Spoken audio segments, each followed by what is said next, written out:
Good evening, everybody. The iPhone says 7 o'clock. I guess our town hall clock's a little tired. We're about 2 minutes behind there, but we have a packed agenda tonight, so we want to get started. Welcome, everybody. We'll have several intermissions, shall we have tonight? We have food trucks coming, popcorn, entertainment. Pizza. So we'll need to take a few breaks, but let's get started. We'll do the Pledge of Allegiance, as we always do, and we always want to be covered with an invocation, and tonight we have Micah Beckwith from Life Church. Micah, thanks so much for being here. So please rise. I pledge allegiance to the flag of the United States of America and to the republic for which it stands, one nation, under God, indivisible, with liberty and justice for all. Micah? Would you pray with me? Heavenly Father, we come before you now and we lift up this town council today, Lord. We ask that you would give our council members great wisdom, give them the discernment that they need, God, as they dive into the difficult task of using and stewarding the money that you've given us, Lord, here in Westfield. And Lord, we know that there's going to be emotions and there will be iron sharpening iron tonight and making sure that those sparks, God, fly. But at the end of the day, let your peace and your calm just cover all of us, Lord. And again, direct our paths here in Westfield as we move to see the blessings of God and his prosperity and his goodness just flow throughout our entire city, God. We thank you for what you're doing here. It's in Jesus' mighty name we pray. Amen. Thank you very much, Micah. Mr. Johns, would you care to run the meeting? Thank you. I am Mayor. And as the Mayor said, we've got a full agenda tonight. I'll do my best to move it along as quick as possible. So that said, Cindy Gasser, would you note the presence of a quorum, please? Here. Here. Here. Here. Here. Here. Here. Thank you, Cindy.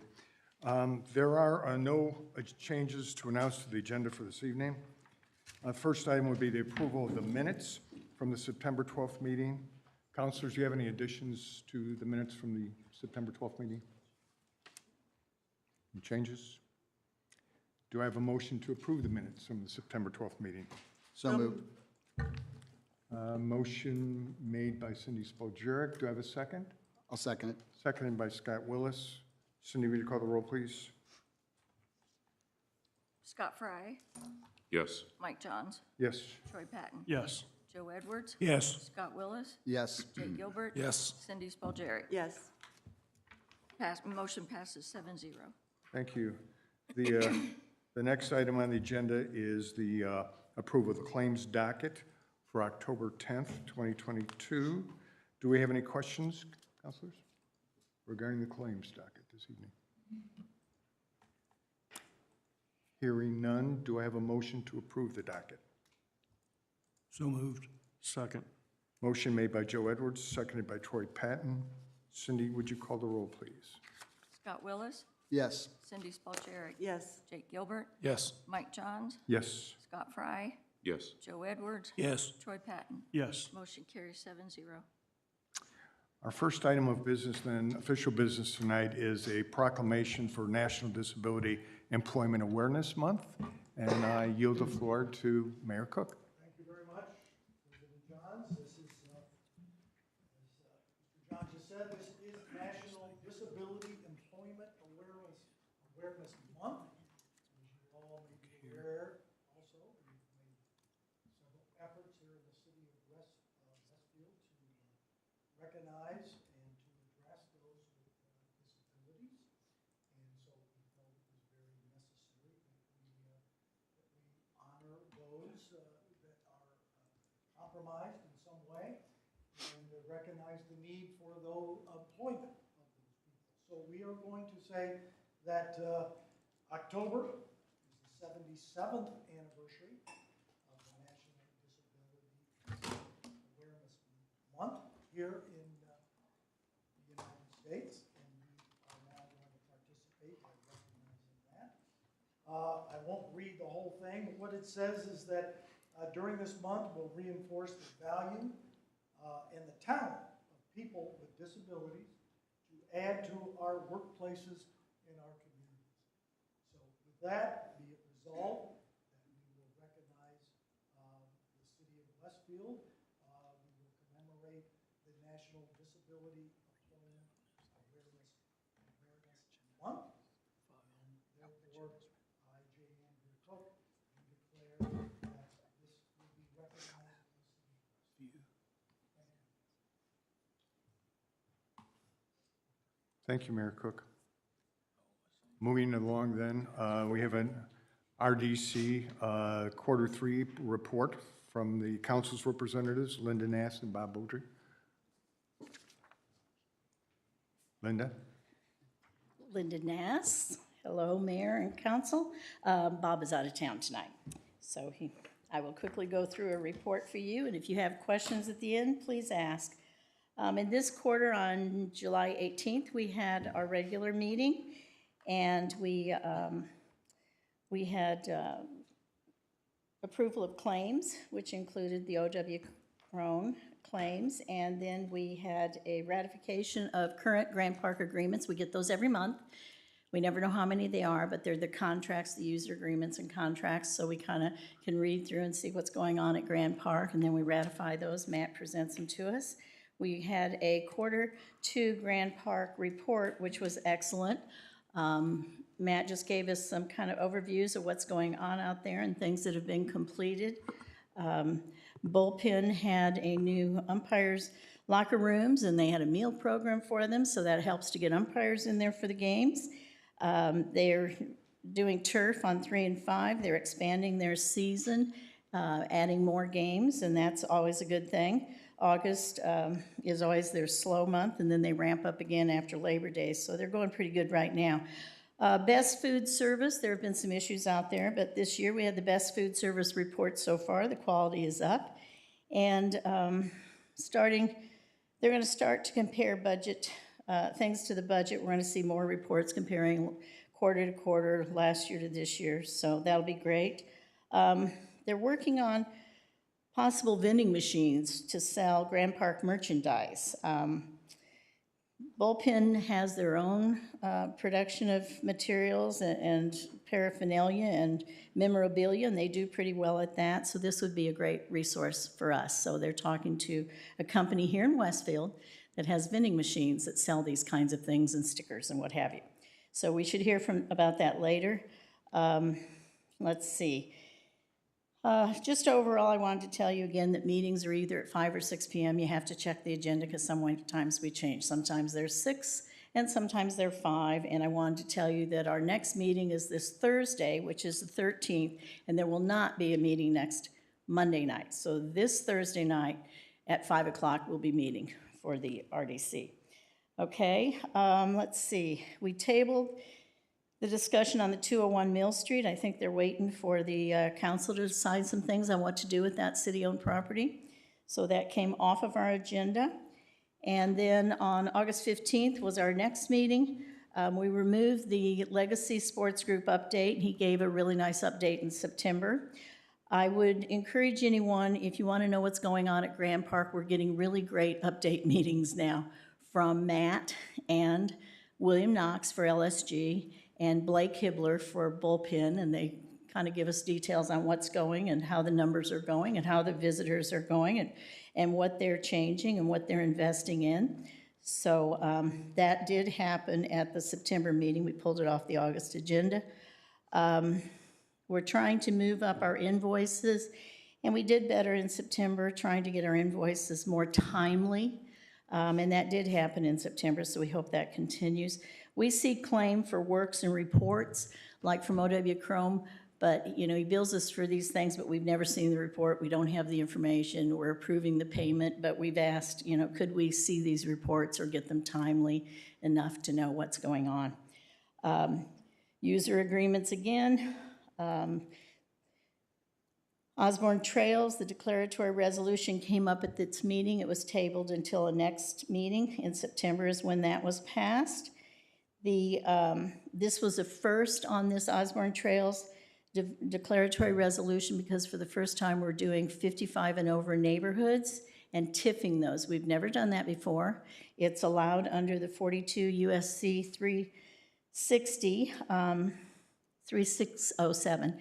So it's a legal thing to do, and in that area, we have residential, and then we have the area where Westfield Whiskey is, where we expect some commercial there. But this would be a resolution to establish an EDA so that we could TIF that district and pull TIF dollars from those homes. But this is the first time we'd be doing that. That's going through the APC, which I think it already did, and it's coming to the council for approval.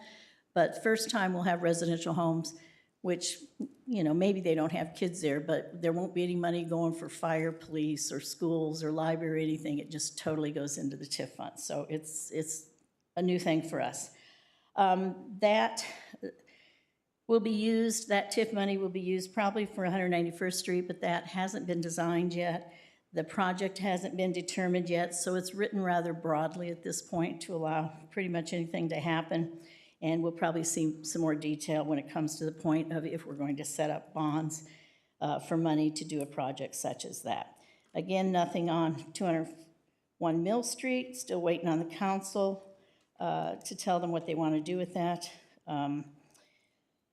Let's see, Jeremy just announced that there were 7 proposers on the Grand Park sale or agreement to, well, whether it's going to be a sale or whether it's going to be they will operate it, we don't know, but we're months away, he said, from any presentation to the RDC. We asked if anyone was actively marketing the 4 parcels in Grand Park. We have that on a website, on the city website. If anyone's interested in these empty parcels at Grand Park, they contact the Economic and Development Department, and I think probably he mentioned Kai Chuck. So there's always an opportunity there that we could sell and make some money off of those parcels. Okay, on 9/19, we had our last one of this quarter. There were claims. We are way over on our services from what we budgeted last year, and services is usually what we paid O.W. Crone. We're way over on some of those, but it was explained to us that if we approve these overages to what we had budgeted, then because TIF is a cash fund, we will just pay them out of cash. So for example, where we had 15,000 and we're over by about that much again, we will just go ahead and pay those. So Jim Treat is reviewing that to see what should be in our budget for this coming year. But that's mostly what we pay to Jim Treat at Crone, who looks through all of the TIFs, all of the EDAs. You know, he does a lot of work in the RDC kind of issues. But we were a little concerned that we're that much over. We did approve the Resolution 12-2022 that coordinated with your council approval. This was for the repayment of the $6 million. So that has been approved. In our upcoming meeting, we'll be taking up what TIF funds that's going to come out of. And I think it's going to come out of 4 different TIF funds. It's going to be paid in 2 payments in 2023. So I'm just hoping you all have that in your budget somewhere because there's $6 million coming for that. We had a turf replacement contract, and in looking at that, a lot of considerations. We did approve that, but Cam, our attorney, is going to make some changes in there and make sure everything is covered, insurance is right, and then he'll give us copies of it. But we did approve to go ahead with that. But it does need legal review. It was written in the name of city, and it should be RDC. We wanted it to consider proper insurance. We wanted it to consider sex offender clauses for people who are constructing out there. We wanted it to include, AM Best Class 5 rating and AM Best A Class 5. So that was still to be looked in. This should be a short project from December to February 23rd. Weather shouldn't really matter. They're just taking up turf and replacing it, okay? Careful that we don't get change orders. We're going to try to disincentivize those in the document. Okay, so then The Resolution 11/2022 was passed. This only creates the district. We're not deciding on the bonds or exactly what the project is, but that was approved 3-2. Bob and I voted no on that because we thought we didn't have enough information. It was too broad. And I was supposed to have a meeting with Jeremy and Jim Treat and perhaps Cam, and that got canceled like a half hour before the meeting, but that's when we were going to kind of go over the details and look at it. So I still felt like I didn't have enough information. But it did get passed and approved, so that's going forward. Let's see. Birch Dalton came in and spoke about the medical office building that you've probably all heard about, and that if those close and the library close, they're going to go start paying down that first mortgage, and then anything beyond that's going to help in paying down and satisfying the standby agreement. Okay, that's with the RDC. The sports campus budget was presented. They removed Grand Park event revenue as the park is now considered rental only. We don't have any programs that we create. We just, do user agreements and what have you. So that was presented. We will see that again Thursday night for approval. Hopefully you've seen some of that sports campus budget. There was a document on the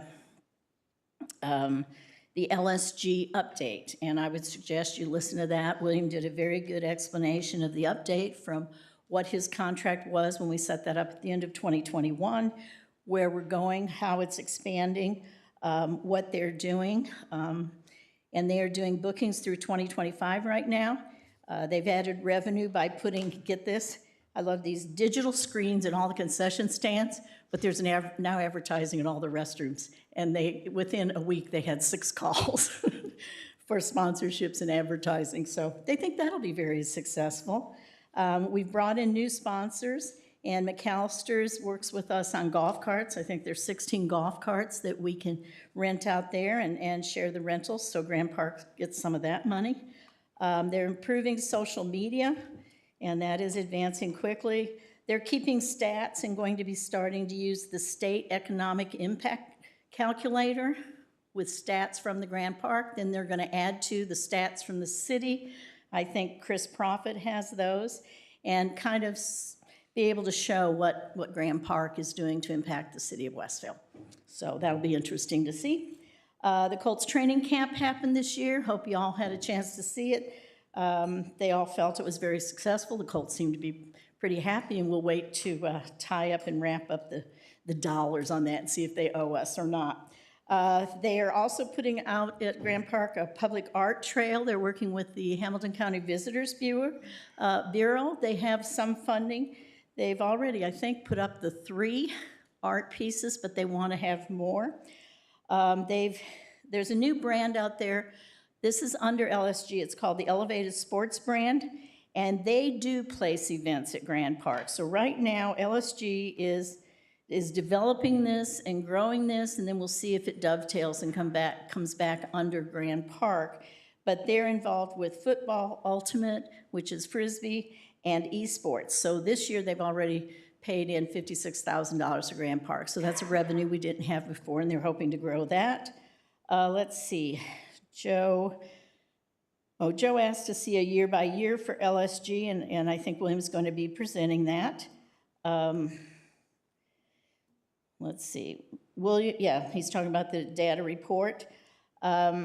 We are going to do October 13th. That is our overlapping tax unit presentation that we're required by the state and Indiana code to present. So that will be Thursday night, where we talk about how TIFs and all affect all the other taxing districts, like the school, for example, or the library.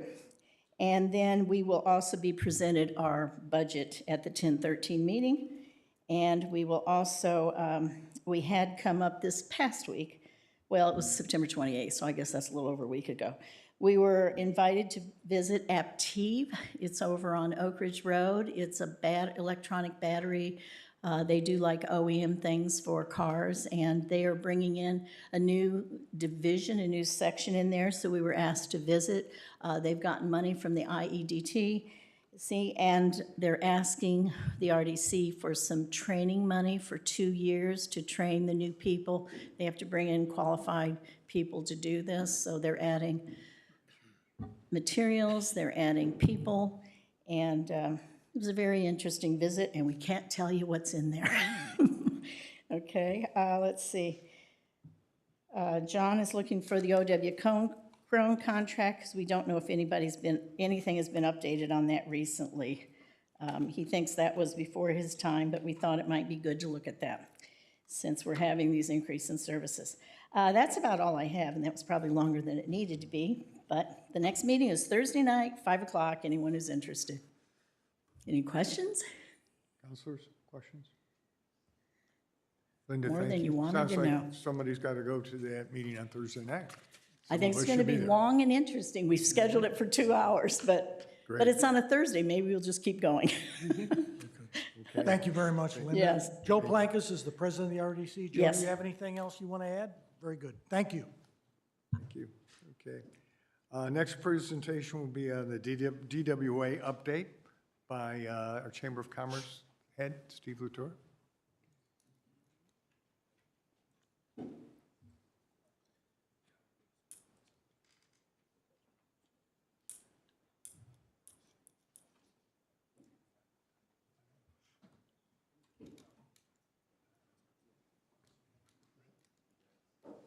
Got control. Well, good evening, everyone. Good evening, Mayor, council members. Thank you so much for the opportunity to speak with you tonight. For the record, my name is Steve Latour, and tonight I'm here representing the Downtown Westfield Association as its CEO. Oh, scrolling. There we go. So I wanted to provide some context for you about the Downtown Westfield Association and what we are trying to do here for the community. 2023 will mark our 15th anniversary as an organization here in Westfield that was started back in 2008. We are an official IRS recognized organization with an EIN number here in the community. And as you know, I serve as the CEO of the Westfield Chamber, and in February of 2001, the Westfield Chamber and the DWA Board of Directors sat down and created an MOU so that there would be one CEO, one staff with 2 separate boards. We would also have one central office for both organizations in an effort to look at how to maximize the services, events, programming, office costs, things like that, so that we could hopefully have the best outcome for everybody.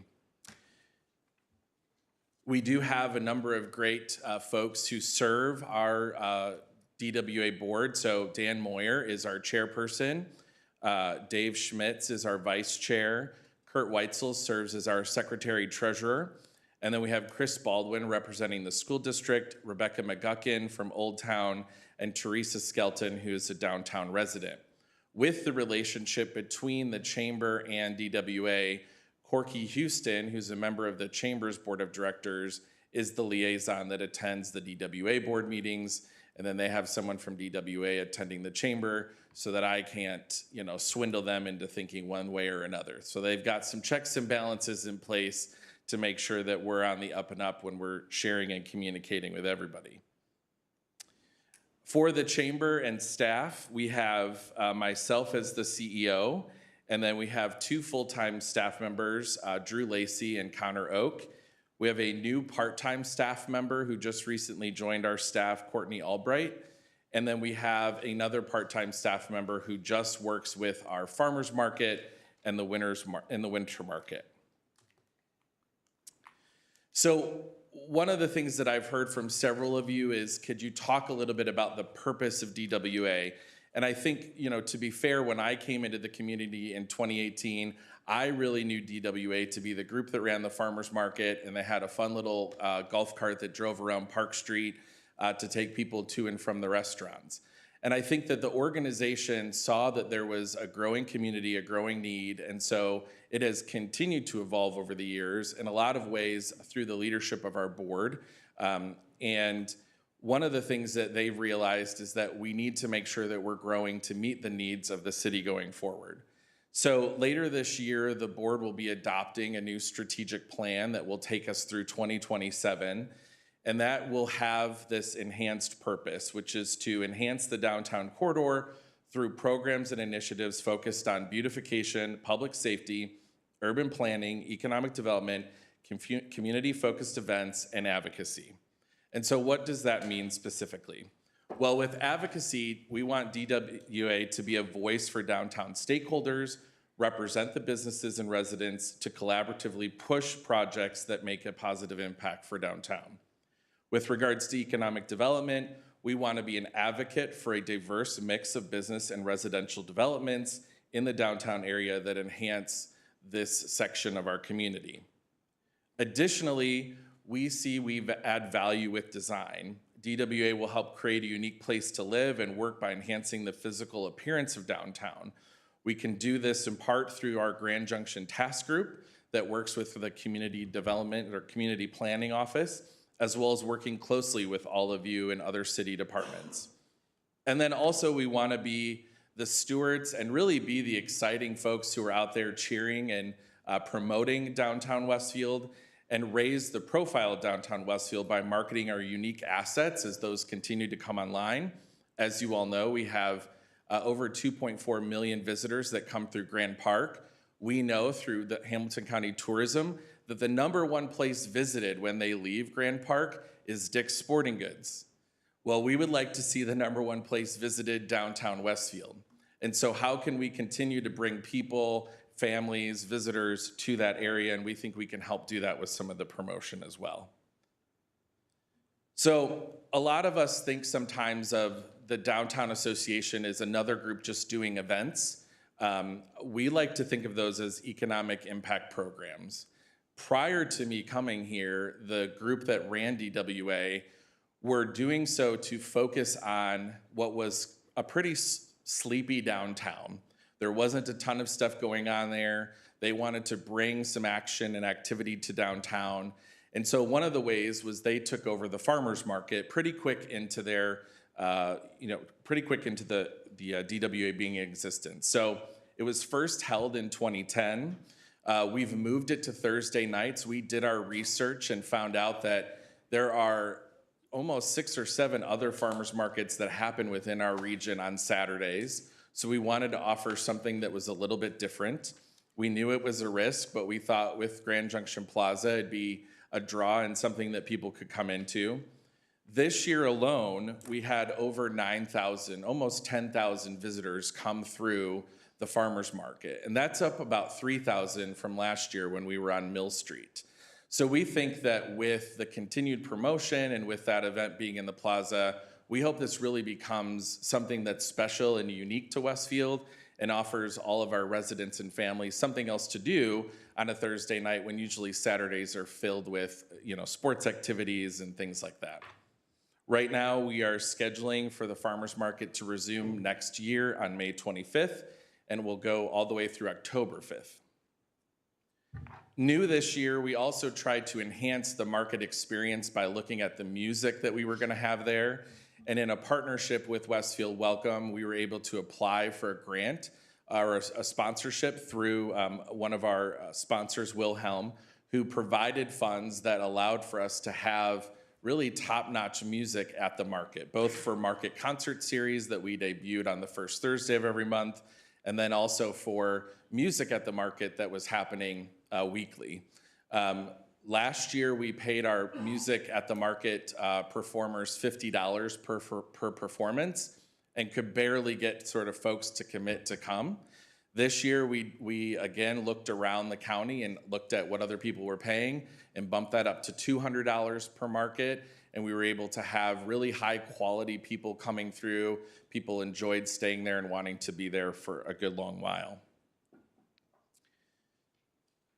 This winter, we're excited to be bringing back the winter market. It has been gone for about 2 years or dormant. It used to take place at the Lions Club, but because the Lions Club is now part of the Old Town Property Collection, we haven't had a home for that. So we are very close to confirming a location in that downtown area where we can have the market on Saturdays, January through March. We've already got 40 different vendors who are interested in being a part of that. And this, from the research we've done, will be the second such market. Only Carmel has a winter's market, so this will be something that we can do, offer to our residents, offer to those visiting Grand Park. I know many of you here have, I think actually all of you have attended a party on the patio in the past. These are truly themed happy hour events. They run May through September. They are free and open to the public. You just need to register ahead of time so we can get a meal count. But they're posted on social media. We advertise them through the chamber and through DWA's social media groups. We typically this year, we're getting between 150 to 200 people registering per event. A lot of our business community sponsors those so that we can offer drinks and meals and things at no cost. So it's a great way for people to advertise, a great way for people to come out, and a really great way to highlight the different areas around town. 2 of those were done at the Plaza this year, but we also did one at 1205 in Greeks. And it was, again, really a way to showcase downtown. The thing that surprises me the most is that I would say at least a fourth of the people coming through will say, I've never been here before.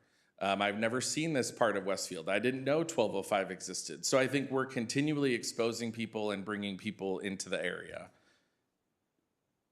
And then I just wanted to highlight the picture of me in the shuttle. Funny story, I was a volunteer for youth assistance back in 2019 before this job was even a glimmer in my eye. And so I volunteered to drive the shuttle and take tips to support youth assistance. A lot of community organizations do, but they've taken the shuttle and it's been something nice we've been able to offer on Park Street, thanks to the generosity of Moyer Fine Jewelers for purchasing that. That's maintained and operated by DWA. But I just want to mention it because it's fun. We have that shuttle. I know many of you have noticed that we do some fundraising, so I wanted to also address that. Our biggest fundraiser, and really the only fundraiser that we do as the Downtown Westfield Association, is Dinner Party on Union. I'm sure I will get some hell for this later, but Dan Moyer, this was his dream. He wanted to have a robust event that was like nothing else in the county, that would bring together all the movers and shakers that are doing any kind of business here in Westfield and have them give back in a big way. And so that's exactly what has happened for the last 5 years. It's grown and grown and grown in its ability to raise funds for the program. And I'll show you how we're putting those dollars to use in just a minute. But that program would not be what it is without Dan, would not be what it is without his staff, Lauren, who is phenomenal in supporting that, and our staff supports that. But it's now become a tradition that people love and enjoy. And it raises about $100,000 for us to be able to put in the till so that we can look at the different programs and things to support in the community. When I got here, there was really no sponsorship program for the Downtown Westfield Association outside of just a few companies that would kind of come forward on their own. We've really tried to go after some companies to sponsor, like Party on the Patios, and they're sponsoring those at $2,000 a pop to be the title sponsor. Again, I mentioned Wilhelm, which made a significant investment this year in the music at the market and the market concert series. I also wanted to mention the fees. I think most would be surprised to learn that the farmers market charges $13.50 per booth per week. When you look around the county, and even in Boone County and other surrounding counties, we did the research and we are a middle-priced market. So Carmel, for example, is just a little bit over $20 per market. So there is not a lot that comes from those vendor fees. And so it really is a cooperative relationship between the vendors coming and wanting to sell their product and us wanting them to be there so that we can have offerings for people that are coming in. And so there's really a balance. So we're constantly going to be looking for different ways to have title sponsors and other sponsors to try to bring in those dollars in the future to help support an even more robust farmers market. I wanted to talk now about the downtown investment that DW has made. And so I have some specific information for you. So in 2019, DWA made a $50,000 donation to support completion of the Westfield Playhouse. In 2020, we made a $5,000 contribution to Westfield and Lights as part of the Westfield Welcome program. In 2021, we made another $5,000 donation, and then $2,000 here in the downtown area. It was in 2021 when Kayla came on board that she and I started to dream up all the holiday decorations that we could have in the plaza, and how could we create an exciting atmosphere for people that will be downtown when we bring Westfield and Lights to the plaza in December. And so after lots of kind of looking through books and talking through it, we decided that we wanted to really just throw it out of the park. So we, as DWA, paid $45,000 to purchase a new, how high is the tree? 30-foot Christmas tree with a beautiful star on top. Wreaths, garland, all these sorts of things. I think we have some snowflakes for the lights, but this will really help, I think, set the plaza off in a great way this holiday season. Here in this room, I think, as you recall, the council asked me to come forward and contribute money to the streetscape plan that Kristen Berkman had brought forward, and so we made a $10,000 contribution to that. We made a $3,000 contribution to the cabin that's being built right next door. $110,000 contribution to look at a downtown comp plan addition, and that plan is going to be presented in front of the council at the October 24th meeting by MKSK, so that we can start the formal process of introducing that to the community and having some public hearings, and then also introducing that to APC eventually in 2023. We've done some floral and some other community donations, all of that to say that $234,500 has been given by the Downtown Westfield Association to downtown projects so that we could enhance the downtown area. When we think about future investment, things that we're looking at, Kayla and I have been talking a lot about the growth that we're going to be experiencing downtown. You know, we have the library going up soon. Old Town will begin construction. We'll lose some valuable parking spaces there. So we know that there's some other parking plans that are in the works, but we've been talking about a plan to have shuttles, like a trolley that could be available for all of the major events in the plaza. That would be like the DWA trolley that would be free for people to ride. So they'd go to a location, maybe the middle school or city hall here, and then we'd bring them over. We've talked about potentially even purchasing another golf cart, but we want to be able to offer that for the events that are happening in the plaza.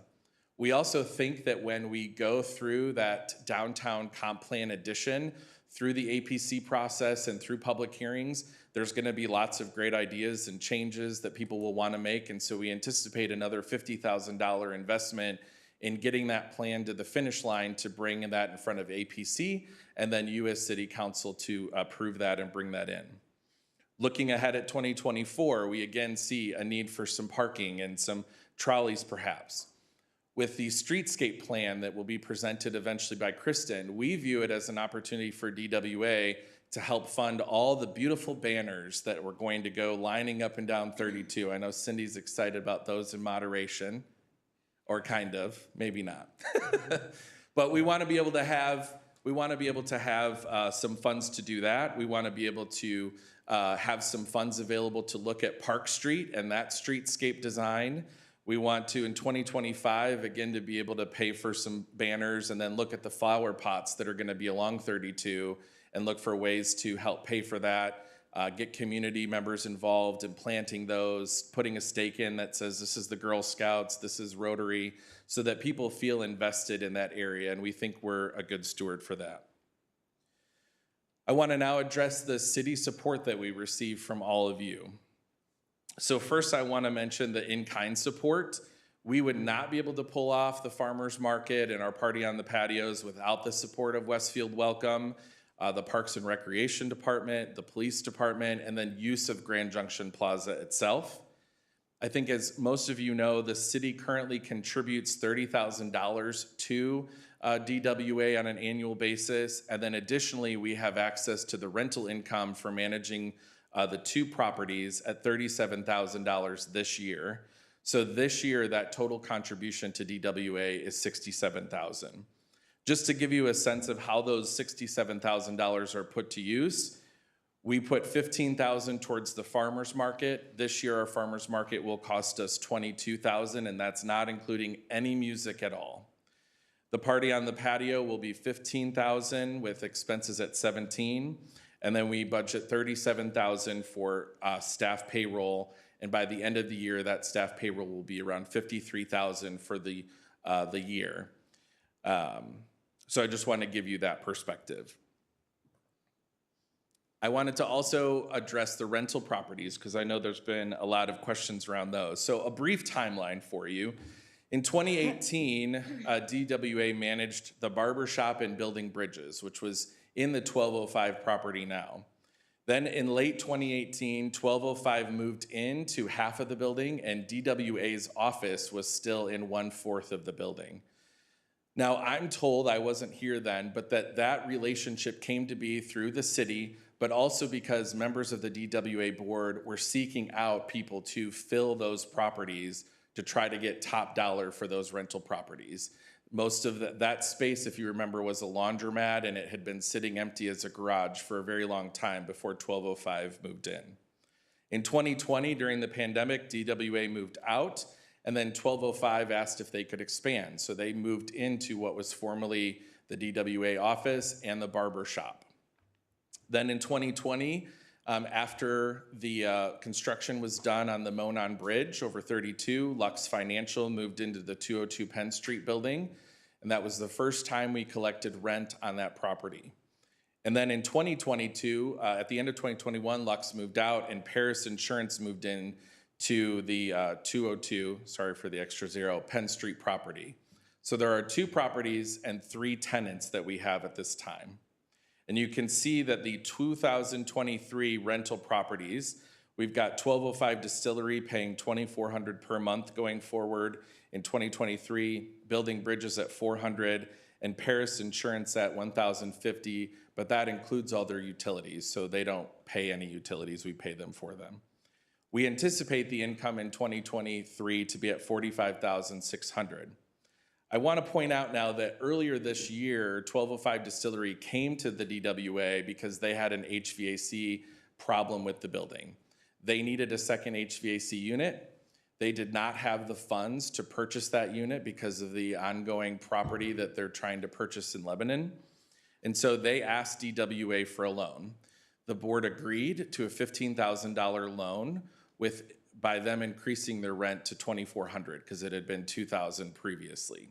So if you minus that $4,800 back from the $45,000 to repay the loan, that's the balance you'll be left with next year. But I wanted to mention that because I think we're uniquely positioned to be able to respond pretty quickly when those requests come up or situations happen from a rental property standpoint. So what does all this mean? Well, I wanted to today, through in talking with Councilor Patton and Mike Johns, to just give you the context and some information about DWA, and then present to you the idea that we would like to come forth with a couple proposals at a future meeting. So one of those would be a property management proposal. So that would be completely separate. We truly believe that we're uniquely positioned as a strategic partner of the cities to help manage those properties that may become vacant at a moment's notice or may be acquired by the city for some use in the future. And things like us being able to rent at less than market rate if we need to get a property up and going so that we can grow that property over time. There's an option A where we could prepare a proposal to keep the income that we're bringing in minus a maintenance fee so that we keep that aside in the future. So if a roof's needed or something along those lines, it would come out of that fee in the future. An option B could be to prepare a proposal for all of you to keep a percentage of the income minus the management or maintenance fee.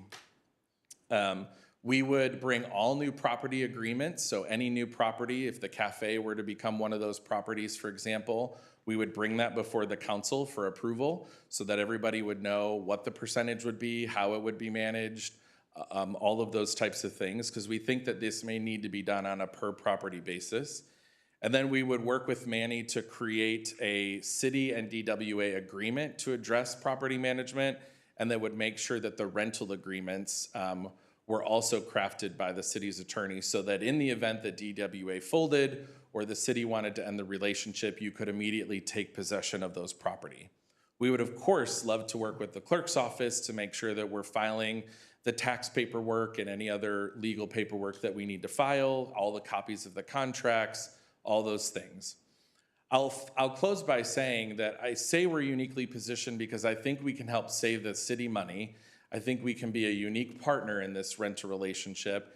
And you have the benefit of me, who was a former property manager for 2.5 years, managing 24 buildings, 800 residents, and a staff of 20 on a, near a college campus. So I understand rental properties. I understand how they need to work. I understand the things that need to be put in place for them to be successful. And so I want to help the city be successful, and I think DWA can benefit from that relationship. We then also want to put a second proposal together for you to consider, which would be downtown economic impact funds that you would make available. Option A could be that the city contributes the $30,000 it's contributing now, plus the rental income, which would basically be the relationship that we have today. Or that the city could look at contributing $70,000 plus 10% of the property income in the future. I would then also say that we would come in front of you, as many times as you'd like annually, but would be happy to be a part of that annual budget process, would present at this meeting to show how those funds are being used, how the investment funds are being used, and then would meet with the deputy mayor or whoever his appointee is on a monthly basis to make sure that all of the parts of the agreement are being met with success. There is some information for you. I know it's a lot, but hopefully it provides some context about the Downtown Westfield Association today. Thank you, Steve. Councilors, any questions now, tonight? I just have one quick question. If you could go back 2 slides, I'd appreciate it. Yeah.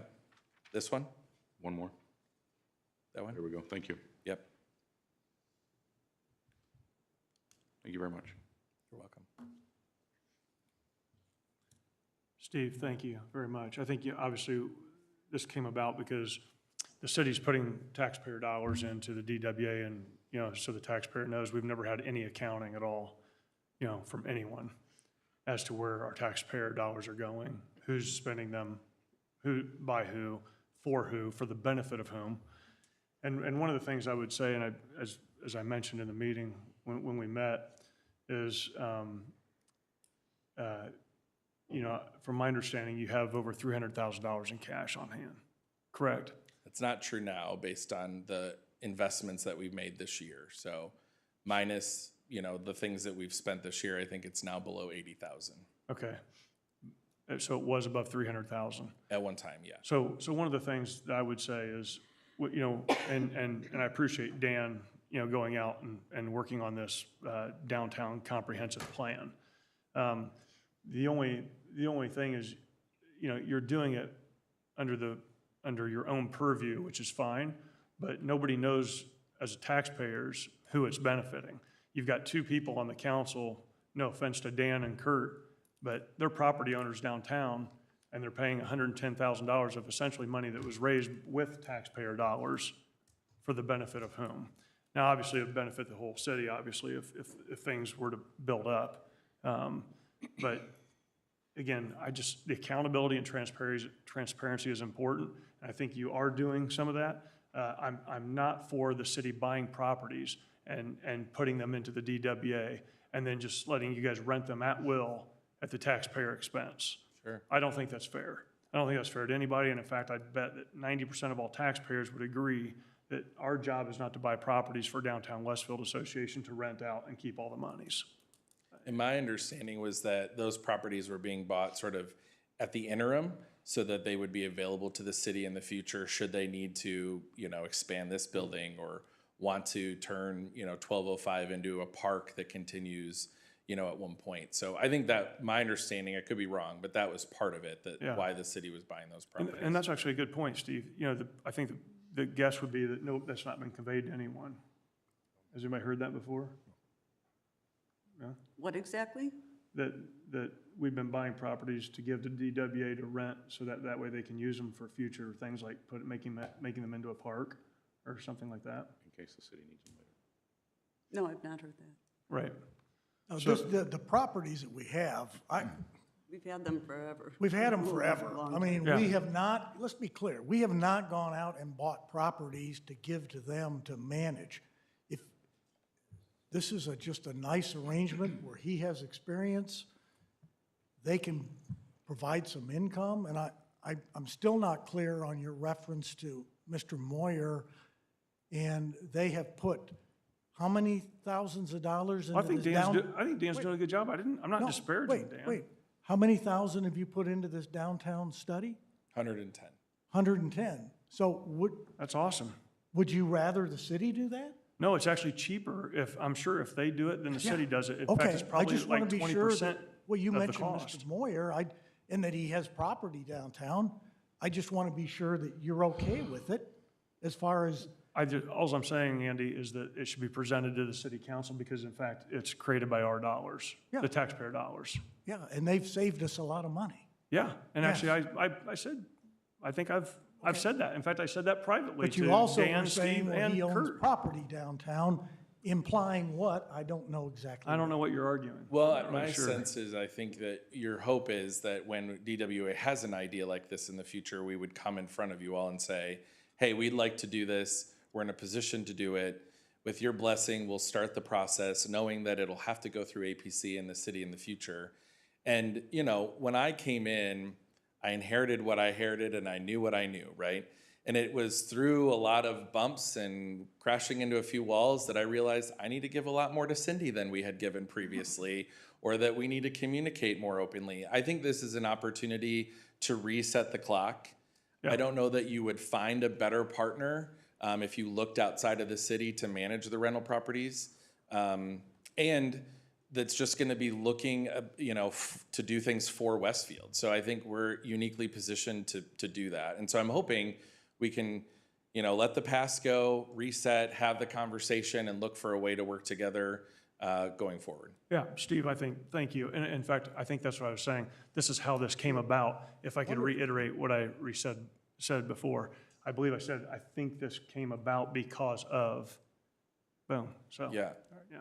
And we will do, you have my word that we will do, a better job, 100 times better job of communicating that. Cindy, going forward. you and I have been around a long time. How'd we ever get that property?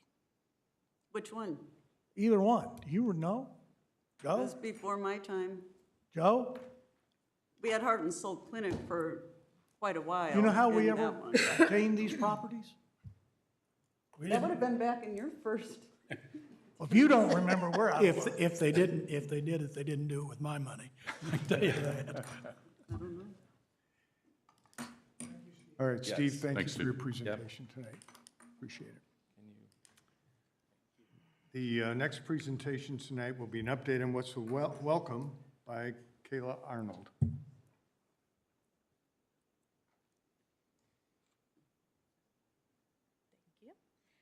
Thank you, Steve. Thank you, counselors, for the opportunity to present tonight. For the record, my name is Kayla Arnold, Director of Westfield Welcome. We'll skip to the next slide. I think you might have to slow down. It's a PDF, yeah. I'd like to start by acknowledging my incredible staff. I have 3 full-time employees and 1 part-time employee. And we'll go to the next one. Scroll. Perfect. So Westfield Welcome focuses on community engagement and hospitality for residents, businesses, and visitors. As a department of the city, we host more than 30 annual events and provide hundreds of volunteer opportunities each year, which we'll get into. So far in 2022, we have executed all of these events that you see on screen. Melt the Trail starts in February, and we just had an event at Asa Bales Park on Saturday with Barktoberfest. There are a few events there that, have some numbers next to them, so that just indicates that those were either a multi-day event or a recurring event like Movies in the Plaza, or Beats and Bites, which was our food truck event down at Grand Junction Plaza. So with that, we estimate that over 20,000 people have attended our events throughout the year so far, which excludes the Colts Camp attendees. So I include Colts Camp on this, the 16 practices, just as a note that because my staff is on site before, during, and after practice, since we manage all of the volunteers that help make camp successful. And with our volunteers, through our events that we do, and then with Colts Camp, volunteers have committed nearly 2,000 hours of service in the Westfield community, which is incredible. We also still have a number of events remaining for the year, so we can expect both our attendance numbers to increase as well as our volunteer hours to increase as well. And then our new resident program continues to grow each year. So in 2021, we welcomed 206 new residents. And this year, as of Friday, we've welcomed 221. So that's an individual touch to each new resident that fills out our new resident form. We want to get them connected so that they know, how they can get involved, what events they can attend, can they volunteer for not only us, but we can connect them with other organizations within the community as well. And then we have just a little goodie bag that has some, Westfield stuff and some printouts of different organizations and things that businesses provide to us, so we can drop that off at your home. So if you're new or newer to Westfield and have never filled that out, there's a link on our website as well as the city website to do so. And then we also continue to seek nominations and award our Westfield Way Award monthly throughout the year. And then to kind of piggyback on what Steve was talking about, so our partnership with DWA continues to grow as well as DWA continues to grow. So during events like Party on the Patio and the Farmers Market, we have a staff member on site for operational support. So DWA is the primary organization that coordinates the markets, contracts with the vendors, and does all of that, but we're responsible for the actual site that the event is taking place on. So this includes running the sound system, being able to activate the PA system to make general market announcements, assist with any kind of power needs if a breaker pops or anything like that. And then we're also the entity that would make any weather-related decisions for the site. So if it was too windy and tents needed to be dropped, or if there was a storm coming in and we needed to evacuate the park, we would be the entity that makes that call, which we have great resources actually from emergency management and the fire department on that. And then, as Steve alluded to with the golf cart shuttle, so we utilize the golf cart during our events as well, so that we can provide assistance from the Park and Poplar lot, as well as Friends Church, over to Grand Junction Plaza. So that's been a great help to get people over to our events. And then we just generally partner together on a couple of events as well. So the Donut Trail takes place over the first weekend in June, and we look at that as a really great synergy for us. So the Chamber and DWA view it from the promotion of local businesses, local donut shops, and then we view it as being able to promote city assets, which would be our parks and trail system. So we partner together on that. And each year it's really fun to receive feedback from families that this was the first time that they got out on a trailer, the first time they visited Asa Bales Park, first time they visited, Quack Daddy Donuts or Paul's Donuts Shop. So just really great to be able to promote both local businesses as well as city assets. And then the Market Concert Series that Steve talked about, we were able to split the costs that were associated with that to get that launched. And then we continually look at ways that we can partner together for events and share resources when it's appropriate. So I'm happy to answer any questions that you have, and I'd encourage you and everybody in attendance tonight to come check out one of our events for the rest of the year. Thank you. And this just has all of our great social media channels on it.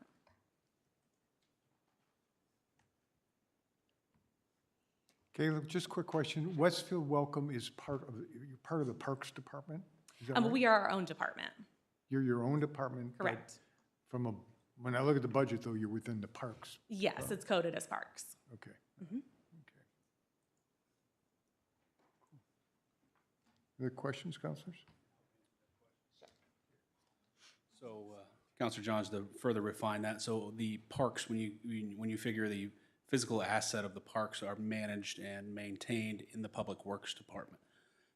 Previously, a number of years ago, the parks stood alone and it had its own maintenance team.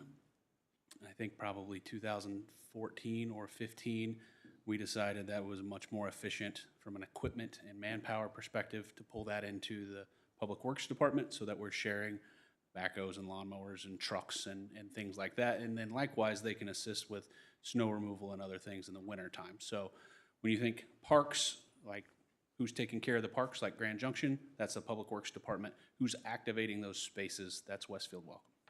Okay. Does that make sense?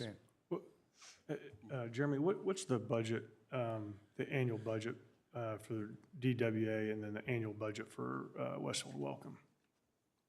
I have no idea what DWA's budget is, other than what Steve just showed us.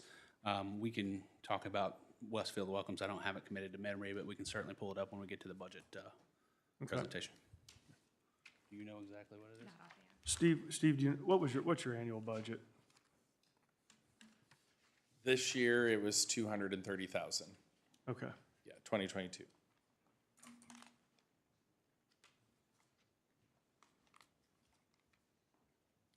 Okay. Caleb, thank you very much. Okay, appreciate it. Moving on then to old business. Our first item under old business is ordinance 22-16, High Beach at Grand Park. This ordinance had a council introduction on April 11th. Thank you. APC public hearing on May 4th. Recommendations to the APC September 19th.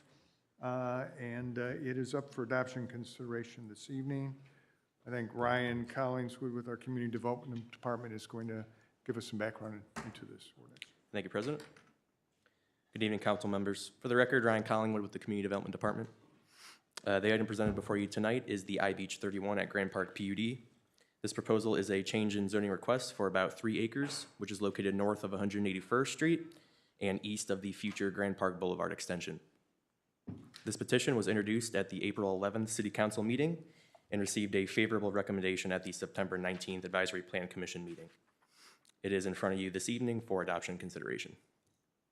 Representing the petitioner tonight is Eric Douthit of Church, Hiddle, and Antrim, where he intends to speak of details about the project. He is available to answer any questions, as am I, should you have any for staff. Thank you.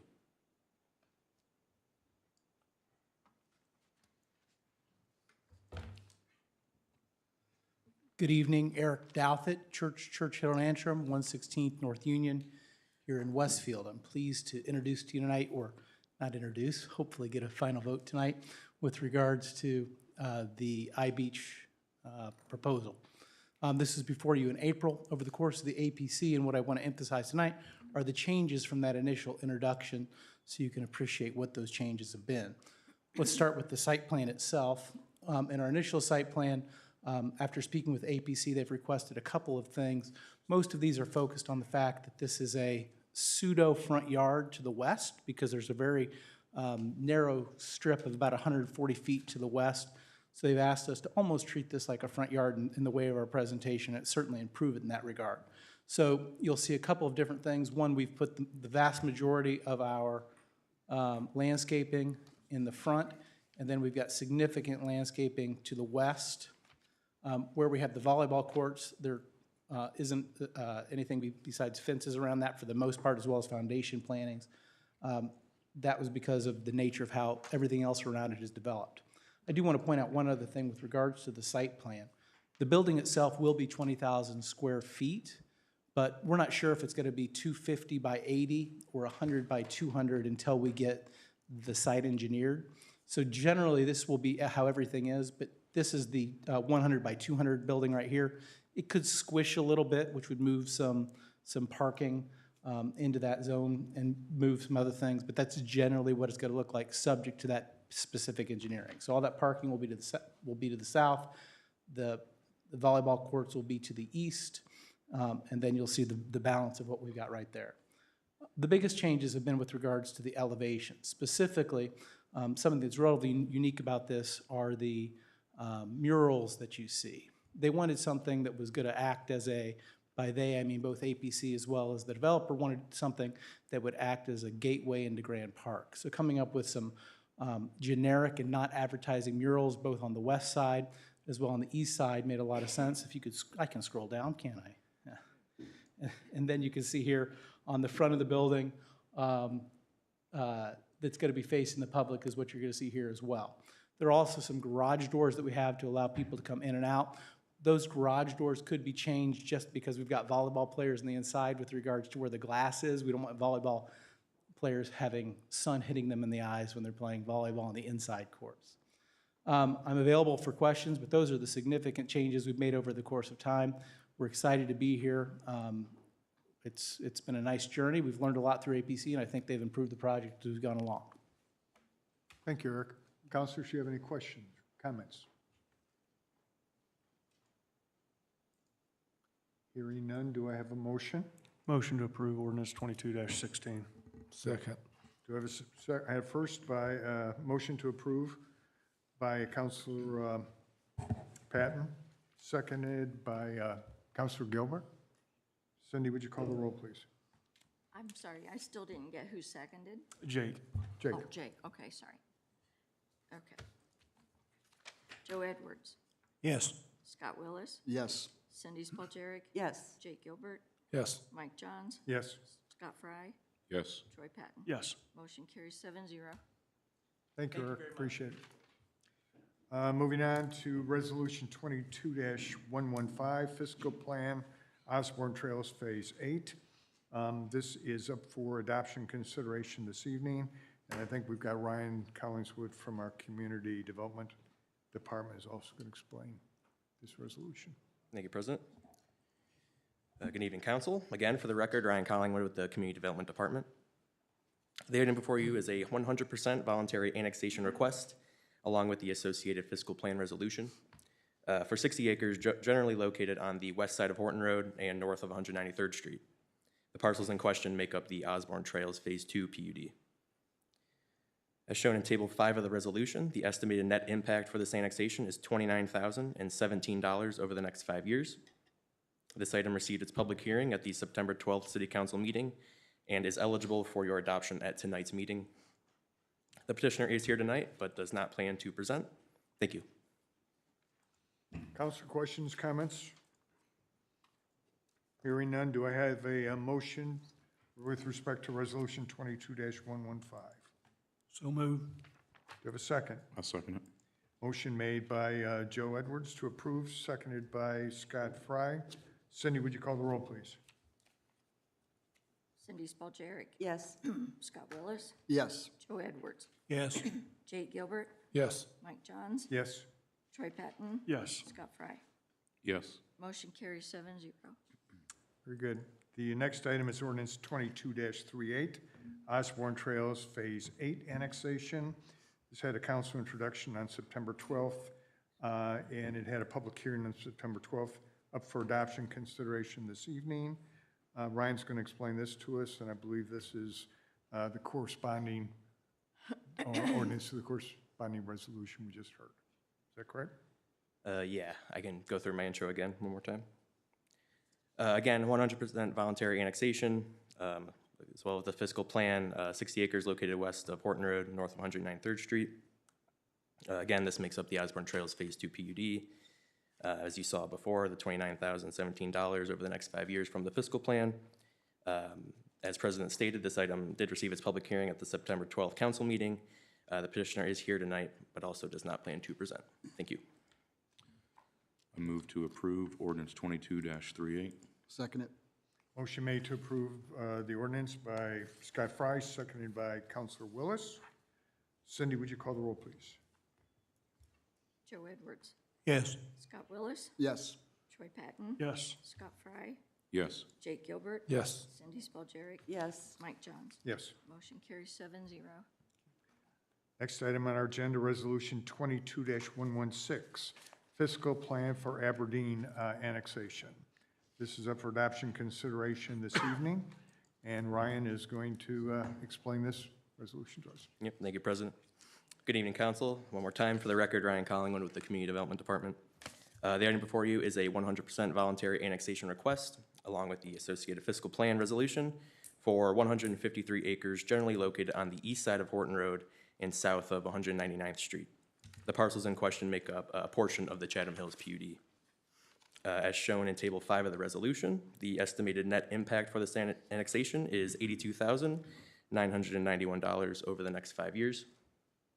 The item, as President stated, received its public hearing at the September 12th City Council meeting and is eligible for your adoption tonight. Again, the petitioner is here tonight but does not plan to present. Thank you. Councilors, any questions or comments?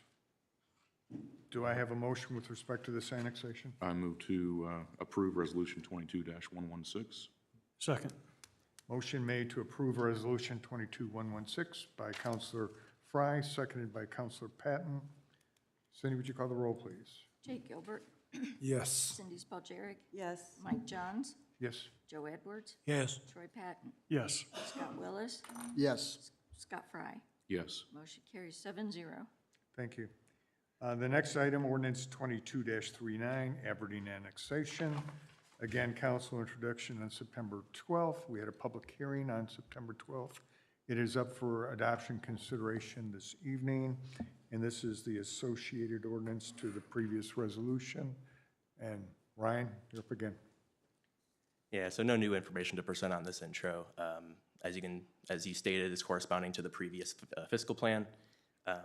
It received its public hearing at the September 12th meeting. Petitioner is here, but does not plan to present. Thank you. Do I have a motion on ordinance 2239? I move to approve Ordinance 22-39. Second. Motion made by Councilor Fry, seconded by Councilor Patton. Cindy, would you call the roll, please? Mike Johns, Yes. Joe Edwards, Yes. Scott Willis, Yes. Jake Gilbert, Yes. Cindy Spalgerik, Yes. Troy Patton, Yes. Scott Fry. Yes. Motion carries 7-0. Thank you, Cindy. Next item is Resolution 22-117, Common Council declaring a certain area within the city an economic revitalization area, qualifying certain real property improvements for tax abatement, and setting the time and place for a public hearing regarding the same. And this is the Next Core Companies, LLC. We had a council introduction on September 12th, and this item is up for adoption consideration this evening.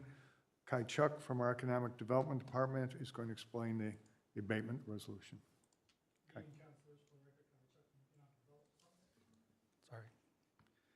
Here to present a proposal for a 10-year tax abatement, real property tax abatement, and establishment of ERA for 18th Street Development LLC or Next Core Companies LLC. This is for a 60,000 square foot Class A medical office building to be located at 535 Park Street on approximately 5 acres of land. The estimated total investment will be $34 million. With an estimated 32 new full-time jobs at $35 per hour. The proposed abatement is for 10 years on real property, being the first 3 years abated at 40% and the rest of the term at 30% at the end of the 10 years. The estimated value of the abatement is about $2.2 million, which is almost equal to the annual payroll of the 32 full-time employees. The petitioner is here and present, but they do not plan to present. Both of them and myself are available for questions. Thank you, Kai. Councilors, any questions? I have a quick question. So, Kai, how does this compare to what we did with Ortho Indy? It's about the same about with Ortho Indy. Thank you, appreciate it. Kai, I have a question. I noticed we don't have Resolution 22-118 up for this evening. Will that be presented at our next meeting? Yes. That is confirmatory. That's a confirmatory resolution. This is the associate confirmatory, and we probably just didn't get it noticed in time. Is that what happened? No, we did get notice. Okay. What was the question? Sorry, Kai. The confirmatory. The confirmatory will be up at our next meeting. That's correct, yeah. So if you pass the declaratory tonight, we'll set the stage for a public hearing on the 24th, and following the public hearing, you would have adoption consideration of the conformatory. Correct. Gotcha. Any other questions, counselors? Hearing none, do I have a motion on Resolution 22-117? Motion to approve Resolution 22-117. I'll second that. Motion made by Counselor Patton, seconded by Counselor Fry. Cindy, would you call the roll, please? Joe Edwards. Yes. Scott Willis. Yes. Cindy Spalgeric. Yes. Troy Patton. Yes. Jake Gilbert. Yes. Scott Fry. Yes. Mike Johns. Yes. Motion carries 7-0. Thank you, Kai. Moving along then, our last item of old business is ordinance 22-40, Wheeler Landing PUD Amendment, Market District. This item had a council introduction on September 12th, went to APC for a public hearing on October 3rd, and received a recommendation, favorable recommendation, unanimous on October 3rd at the APC. We're up for adoption consideration this evening, and Caleb Ernest is going to fill us in on the details. Thank you, President, members of the council. For the record, Caleb Ernest with the Community Development Department. This request is an amendment to the Wheeler Landing PUD District for about 6 acres in the Market District property. The property is located generally at the northeast corner of Grand Park Boulevard and Tournament Trail. All adjacent properties are also zoned the Wheeler Landing PUD District. This amendment is to modify the foundation planting standards as well as the outdoor merchandising display standards. After the public hearing and recommendation, the petitioner revised Exhibit B, which is on the screen right now, to include language stating that the outdoor display area is only located underneath the canopy area, which is highlighted in yellow. This was a condition of the recommendation made by the Plan Commission. Other than that, no other changes have been made since you last saw this at the council introduction. Representatives of this project are here tonight virtually and in person. They do not plan on making any presentations, but are available for questions, as am I, should you have any for staff. Thank you. Thank you, Caleb. Counselor, do you have any questions, comments? Do I have a motion regarding ordinance 22-40? I'll make a motion to approve ordinance 22-40. Second. Motion made to approve ordinance 2240 by Counselor Willis and seconded by Joe. Cindy, would you call the roll? Okay, Joe Edwards. Yes. Scott Willis. Yes. Troy Patton. Yes. Cindy Spalgeric. Yes. Scott Fry. Yes. Mike Johns. Yes. Jake Gilbert. Yes. Motion carries 7-0. That ends our old business for this evening, and we're moving on to new business items. The first item under new business is ordinance 22-48, additional appropriation. This has a council introduction this evening, will be up for a public hearing on October 24th and adoption consideration on October 24th. Jeremy Lawler, can you explain the additional appropriation to us? Yeah, certainly. Thank you, Counselor. As stated, additional appropriation for the 2022 budget in the amount of $1,092,221.56. Those funds are, the additional appropriation is for several different funds. For efficiency, we combined them all into one ordinance. The primary, or a lot of it, is associated with legal fees. So from where you see redevelopment commission down, those are all additional appropriations for legal fees into specific departments that consume those services, inclusive of the redevelopment commission to the tune of $354,000. Other highlights, this $420,000 for the police department is to contract for schematic design of what will be a new police headquarters. I believe most of you have met with the chiefs and had some preliminary discussions on that. This would get that project moving forward. We've had lots of talk about Station 84, additional appropriation for Station 84 of $75,000 to begin that design process as well. There will be additional dollars coming down the road, but that'll get us in a position to get going so that way we can potentially build that in 2025. Or 2024, open 2025, I apologize. And then we have also talked about the change in the salary configuration of the previous chief of staff and compared to me when I took over. Previously, the chief of staff was paid, a large portion of that salary and benefits was paid from the fire department. I am not a merit firefighter, therefore I do not qualify for their department or benefits. So this sum total here between these four lines are salary increase as well as health, dental, FICA, and PERF.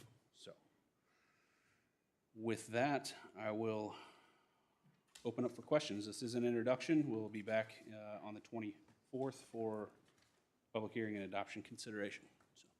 Thank you, Jeremy. Jeremy, so in terms of the police and fire, so, I mean, we're in October, so in terms of this not being in next year's budget, is the purpose so that we can actually start the design process this calendar year? That is correct. So when you look at the police department budget, you'll see dollars in there for the next phase of design, which is design development, and then we'll potentially start construction documentation as well. So you'll see dollars in 23 budget, and then again, probably in 24 budget for the remaining part of the design and the construction administration of that. Jeremy, so are you saying then we would actually expend these funds this year? That's for correct. Design within the next 10 weeks? They may not be spent in total, but they would be encumbered. The contracts would be signed. We would encumber the funds, and then they would spend out moving forward. Okay, all right. Let's just say for argument, the police department gets pushed back 2 to 3 years as potentially maybe possible. Why would we spend the money now? I mean, things could possibly change in 2 to 3 years. Meaning? Why would we move the police department back 2 or 3 years when we have the high need for it right now? You should talk to your own staff. Why? I should talk to my own staff, why? Yeah. We should research this and talk about it later. You can explain that, please. Why should we push it back? Let's not do this. Let's move on. Jeremy, just to be clear, the $420,000 for the police department, you absolutely believe that's going to be spent in the next 10 weeks, or those contracts will be entered into in the next 10 weeks? Yes, they're ready to enter into now as soon as the Board of Public Works approves them. There's no dollars associated with them in the current budget, so this will allow us to enter into that contract. And I don't believe we'll spend $420,000, but it's possible that we could. They've done a fair amount of pro bono work on this project already. For sake of argument, if plans were paused for a short period of time, does that then impact the spending of these funds right now? I mean, would it not be better to maybe take a look at that in January as opposed to right now, so that we can make sure everything is on target from a time perspective? This is the first I've heard that we were not on target. And I'm not saying we're not. I'm just questioning. In my opinion, if you want to push this have. all to 2023, we could probably do that. Clearly, we lose a couple months of runway, but we'll need to adjust what's proposed in the 23 budget. It's a 1.5 year or more design project. So if we push 2 years to start design, then you're pushing the project out 4 to 5 years. Okay. But if we pushed a month and started the design process in November, and then we're not going to pay anything in December. We've got holidays and whatnot. You're not going to be billed until But you have to start the contract. January, right? He's saying you start the contract before. So are you talking about police or fire? We're talking about the fire Both? department, the design. Which Probably one? Both? Both? The Station 84 design? Mm-hmm. Okay. Just wondering what that impacts, It just slows how everything dramatically down. that impacts things. Slows everything down. It impacts the budget that you are going to be introduced here, and then subsequently impacts that chain reaction across everything. Yeah, so, whoa, so you're going to have to amend the budget that you're about ready to propose in That's next? correct. Yes, that's correct. So how do you want us to handle that? If you want to pull all that off, Mr. Mayor, we're simply asking questions right now. okay, but I need to know. If you want to pull that off, Jeremy has to put it in the budget for next year that he is about ready to propose to you in about 10 minutes. Understand. So, Thank you for the clarification. The next question that I have, Jeremy, So if I- to be clear too, that will, it'll impact the public notice for the public hearing on this, so that would push it back. I would need to know that pretty quickly in order to keep things on track, whether this additional appropriation includes the police and fire, or if it does not. That decision needs to be made soon, like by the end of the day tomorrow. Right. Okay. And then another question that I have, looking at the appropriation here, and again, I understand there was a change in the way that everything was funded as far as chief of staff pay. Was that not already part of the fire? That was already, if I'm not mistaken, that was already part of the fire department budget for 2022, correct? Yes, that salary was in the fire department budget, yes. So wouldn't it be appropriate to take those funds from that portion of the budget and transition them over to the general fund to be able to pay the difference? I did glance at the third quarter spend that the clerk's office sent out, today. They're on track. They're 2.5% underspend, which is more than enough to cover it. I'll defer your question to the clerk as far as an interfund transfer and how that works with funds that are levied for fire being able to transfer back to general. I don't know the answer to that. Okay, thank you. Yes. All right, clerk, can you do that transfer funds? Yes. I would just say, Councilman, that's a kind of a key question, because they can't pay it directly because he's not a merit firefighter. So that transfer would need to happen, and then that could be used. Sure. Yeah, I was just wondering if that was right. Procedurally, if that was what could be done. Yep. I think it can work either way. Okay. I'm confused about the redevelopment commission. It's 354,000, more than that.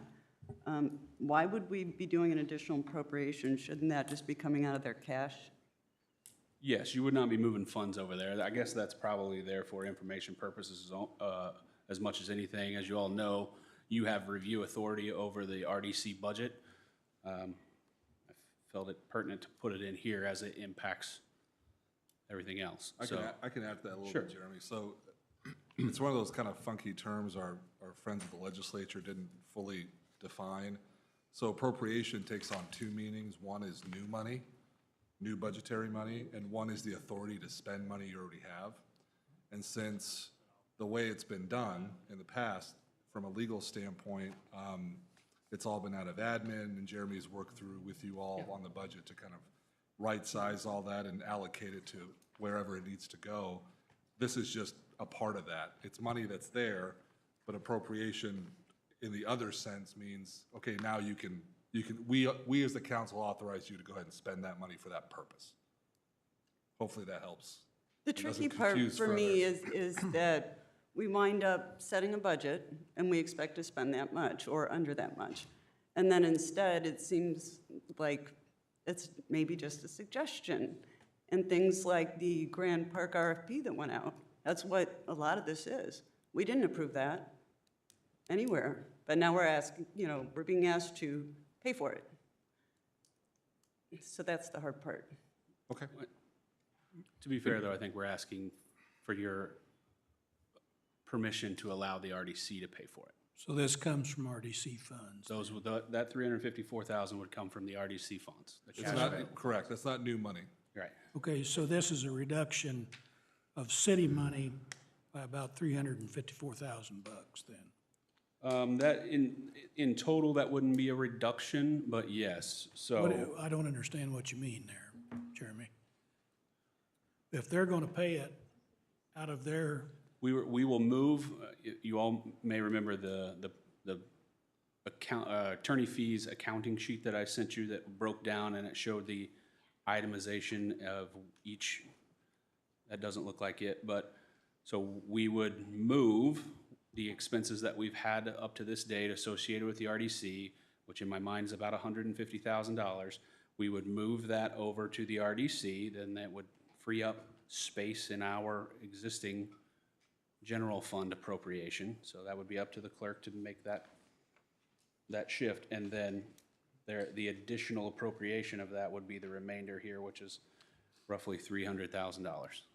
So Jeremy, if I may, just to make sure that I'm understanding this correctly, when we're talking police department, fire department, the chiefs of staff pay and all that structure, those are dollars yet to be spent before the end of this year.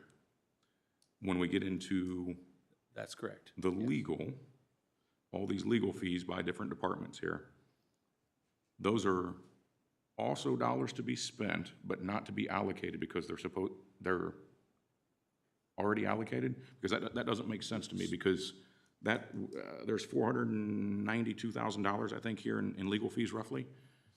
And I believe, I don't have it in front of me, but I believe that's more than the entire 2022 budget for legal. You're correct. The original proposed budget was 600,000. You all reduced it by 300. We had more business than that. We will adjust these spends that you see from police, fire, community development. These city funds, these city departments that have generated legal business, any spend that they've had so far will adjust from the admin legal line to their legal lines, which are these appropriation lines right here. And then there will be no additional appropriation to what you approved, the $300,000. It will be these additional appropriations in these other departments. So if I may be so blunt, and I don't know another way to put this, when, as Councilor Spalgeric mentioned a moment ago, we give a budget for legal fees. We give a budget, each year. That's the amount of money that there is to spend. If I may be so blunt as to say, what it appears is happening here, we're over that. We're over that, so we're going to go to each department and start taking money from each department and parsing out legal fees by department so that we can cover those costs. Is that correct? So I'll be candid with you. We don't have to do that in this year. You can additionally appropriate them to the general fund admin legal line. They're all general fund dollars. As I've stated here before, to me, from a business perspective, it makes a whole lot more sense for those dollars to come from where they're generated, so we can manage them appropriately and forecast them instead of one bucket, specifically the RDC dollars. That's how it's presented in the 23 budget. I was doing it here to be consistent, so we start the process sooner. Do you mind if I? No, go ahead. Okay. I've got a question So when she's done. all of those legal fees there are the ones that you sent me here for the adjustments for the year. So all of these adjustments would eliminate the additional appropriation to the legal line. None of these appropriations, none of these departments have legal lines. There are none in any of them, except for community development, and I think they have like $1,200 left. So there are no, if you look at the appropriation report, there are no legal lines in police, fire, public works, RDC's TIF. I'm sorry, do you have a question? He asked if we had them all in the general fund, and the answer to that question is yes. So I worked with Misha on this, and maybe I misunderstood. Yeah, you must have misunderstood, because I do know that all of those would eliminate, if we would add all of these appropriation numbers to all of these departments, it would eliminate the additional appropriation to the administrative legal line. Correct, and you don't see one reflected in there, and that's what I mentioned earlier. But again, none of these have legal lines in their budget, period. We'd have to add those appropriations as well. Can they not be added? Well, they can be, but it's up to the council. Correct. But I think that's what he's asking. Yeah. It is. I'm asking if we can get the process started now so that the budget moving forward from here to forever reflects that. will be fixed. Right. So that makes sense. There's some extra legwork, it sounds like, that's going to be involved right now. Yeah. But that makes sense. I've got to go back, and I don't want to get, so I appreciate it. There apparently is a concern there. There's some steps that need to take place. And while I appreciate that, I can't make it that far. I apologize. I've still got to go back and wrap my mind around $492,000 of legal expenses that we, I believe, anticipate, if I understand it correctly, between now and the end of December. How how confident are we that that's a reasonable number? And I say that, if I'm not mistaken, I think we've been billed invoiced through April for our legal fees at this point in time. There's a believe that's 5-month correct, window yeah. there where I think we haven't seen a thing. So kind of guessing moving forward, how sure are we in this 492,000? So the, I'll take part of that, Jeremy. It's because my fault. So I just got the final bills through September Friday, and I was out of town, so I reviewed everything today, so they should be final this week. And before that, I had a printout, I think Jeremy shared at least a part of that, that lined out pretty, on the high end, what it was gonna be. That was before I went in and cut a bunch of stuff. So to answer your question directly, we're pretty confident that going forward, unless there are, other special issues, hopefully not, that would necessitate more work, that these numbers are what we would need to get through the end of the year. And as far as new money goes, for that part of the appropriation I was talking about, new money is everything that's not the RDC. RDC is, that appropriation number is the money the RDC has on hand that you would just need to, basically, like Jeremy said, allow the RDC to move forward and spend. So you're saying, go ahead, Cindy. I was just gonna say, on the Taft bills, we've paid the retainer through April, non-retainer through May, and the last bill we got was in June. And we have not, I've asked for it for the umpteenth time, and we still haven't gotten anything. So, Okay, just want you guys to know. Thank you, Cindy. So Manny, if I may, just to be clear. Yeah, of course. And again, I'm just trying to wrap my mind around this. The RDC legal fee here, those are funds that are already budgeted for spend in 2022. The new dollars are all the legal fees behind that or after that. So instead of 492,000 new dollars, you're saying it's merely 136,000 new dollars. For the city portion, I think that's right. yes, that's For correct. the RDC portion, because the way it's always been done, again, Jeremy's changing that, I think, for the better, is that the RDC didn't pay its own legal bills. Everything came out of the city budget. Did they have none budgeted then last year? No, They had they've none. not ever paid legal bills. Right. So that's why everything's being, I think, right-sized and shifted over to where it No, should. yeah, it should be in the So- right. So that's, yeah, so to answer Councilman Fry's question, that's right. So to make it simple for the audience, this is new RDC money, $354,000. These here, which is 140,000, we'll call it, is new money for the city, up and above the 300,000 roughly that you guys approved over the year, or last year, sorry. So to conclude, the amount that we've budgeted for last year, it started at $600 and some thousand. We scaled that back to roughly 300,000. Very rough math here. We're going to be $136,000 over that 300,000 that we budgeted. Correct? That's correct. In the general fund. Why didn't we budget then for the RDC last year? I can't answer that. It's not something that they've ever done. It's always been an admin legal. And it's just a change that I would like to make so that it makes more sense. But part of the reason that we reduced it last year is because we spent like 1.34 million. It was a ridiculously large amount, yes. I don't remember the number. So when we took that out, so were we saying that we weren't anticipating any legal fees in the RDC this year? No, I just think it was never a part of the conversation, because that's, again, the whole adage that we try to fight against, that's the way it's always been done. And so now, everything I think is being right-sized, and Jeremy has pushed, I think rightly, to allocate service fees, including legal expenses, for the departments that need them. Does that seem appropriate going forward, that the RDC is going to be spending $350,000 a year in legal fees? No, I do not think so. Quite a bit of that is associated with the RFP. I believe Probably the next. half. Yeah, correct. And the next budget for the RDC is way less than that for 2023. I have a question as far as like with these legal fees for police, fire, community development, and public works. Where's that money coming from? From the general fund budgets. So just from general fund? Yes. Okay, That's not, none of that is on here, so I wasn't sure. The appropriation numbers are in that middle line, so the 101, 203, 101, and 101. That's where you want it to go.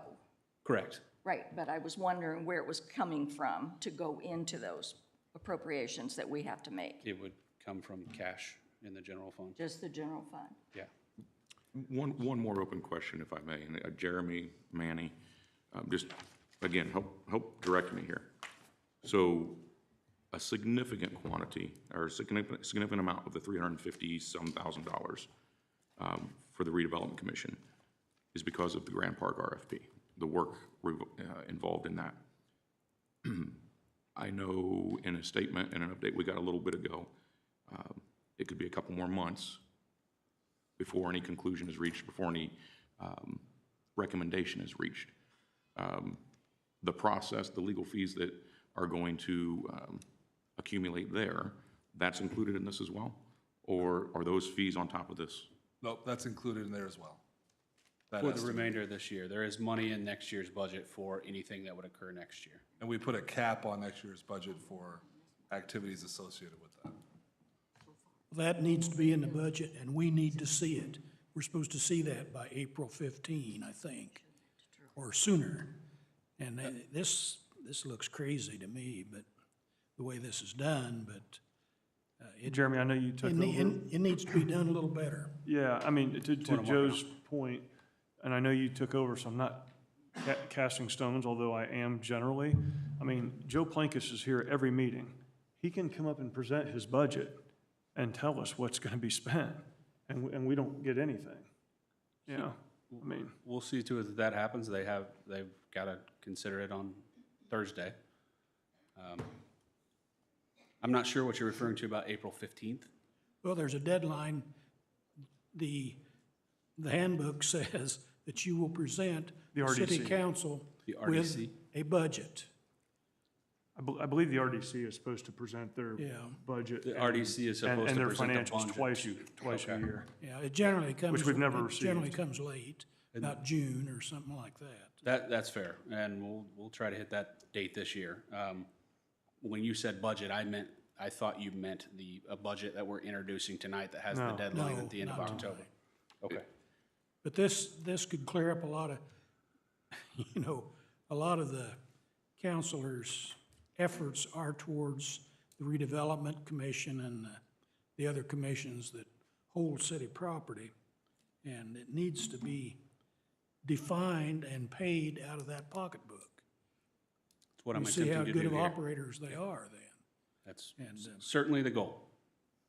So one final comment, and then I'm going to try to let it go. I'm going to try really hard. 136, if I understand it correctly, Manny, $136,000 is what we're saying we're expecting to be over budget, but that'll get us through the end of the year for legal fees. Of course, not including the RDC. That 136 that was over budget,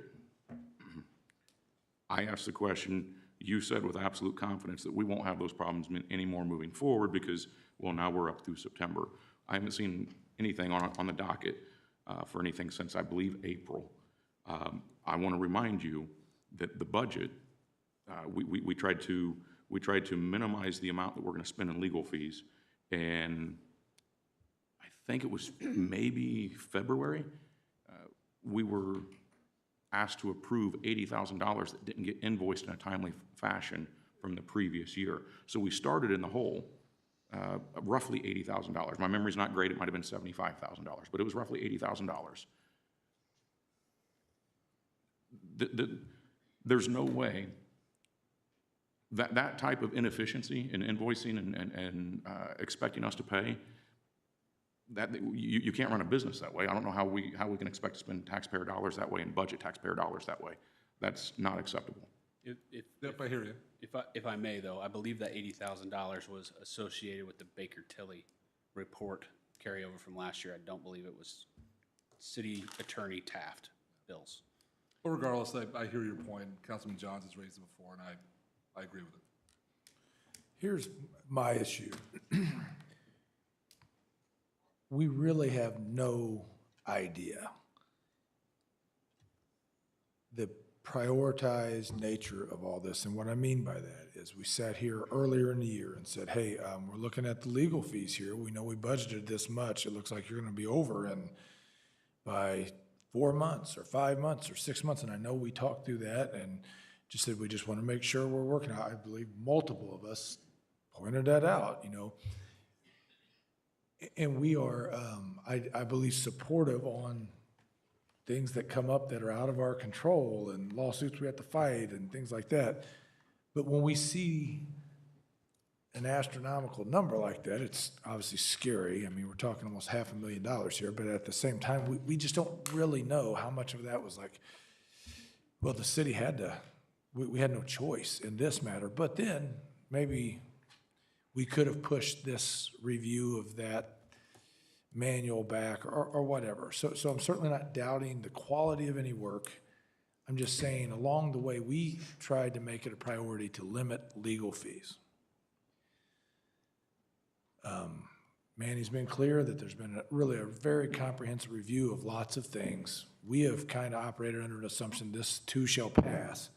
And it's not going to last forever, but I feel like it's lasting forever. And we don't really know what we're getting, but we are kind of blindly trusting that all of these things have gotten done, and then there's other things that are out of our control, and then there's new projects that maybe we didn't plan for, like the RFP. So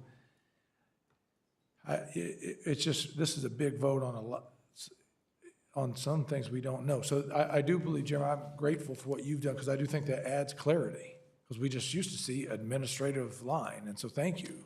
However, even within that, there's a whole lot of unknown for us to vote on community development, 87 grand, and I don't know what special projects related to structure, so I'm sure that you know, and I'm sure, but this is not as much detail as maybe we would like, that's all. No, that's fair. I think it's a combination of factors, right? That there is kind of the glut of work that existed that we've worked through, and that I think is being right-sized, and that's reflected in what Jeremy's going to talk about the budget now, which is basically taking the past calendar year, cutting the hours spent by 35%, and then adding an additional 15% cut on top of that for hours purposes, for the dollar amount associated with it, to get to the number you saw in the budget.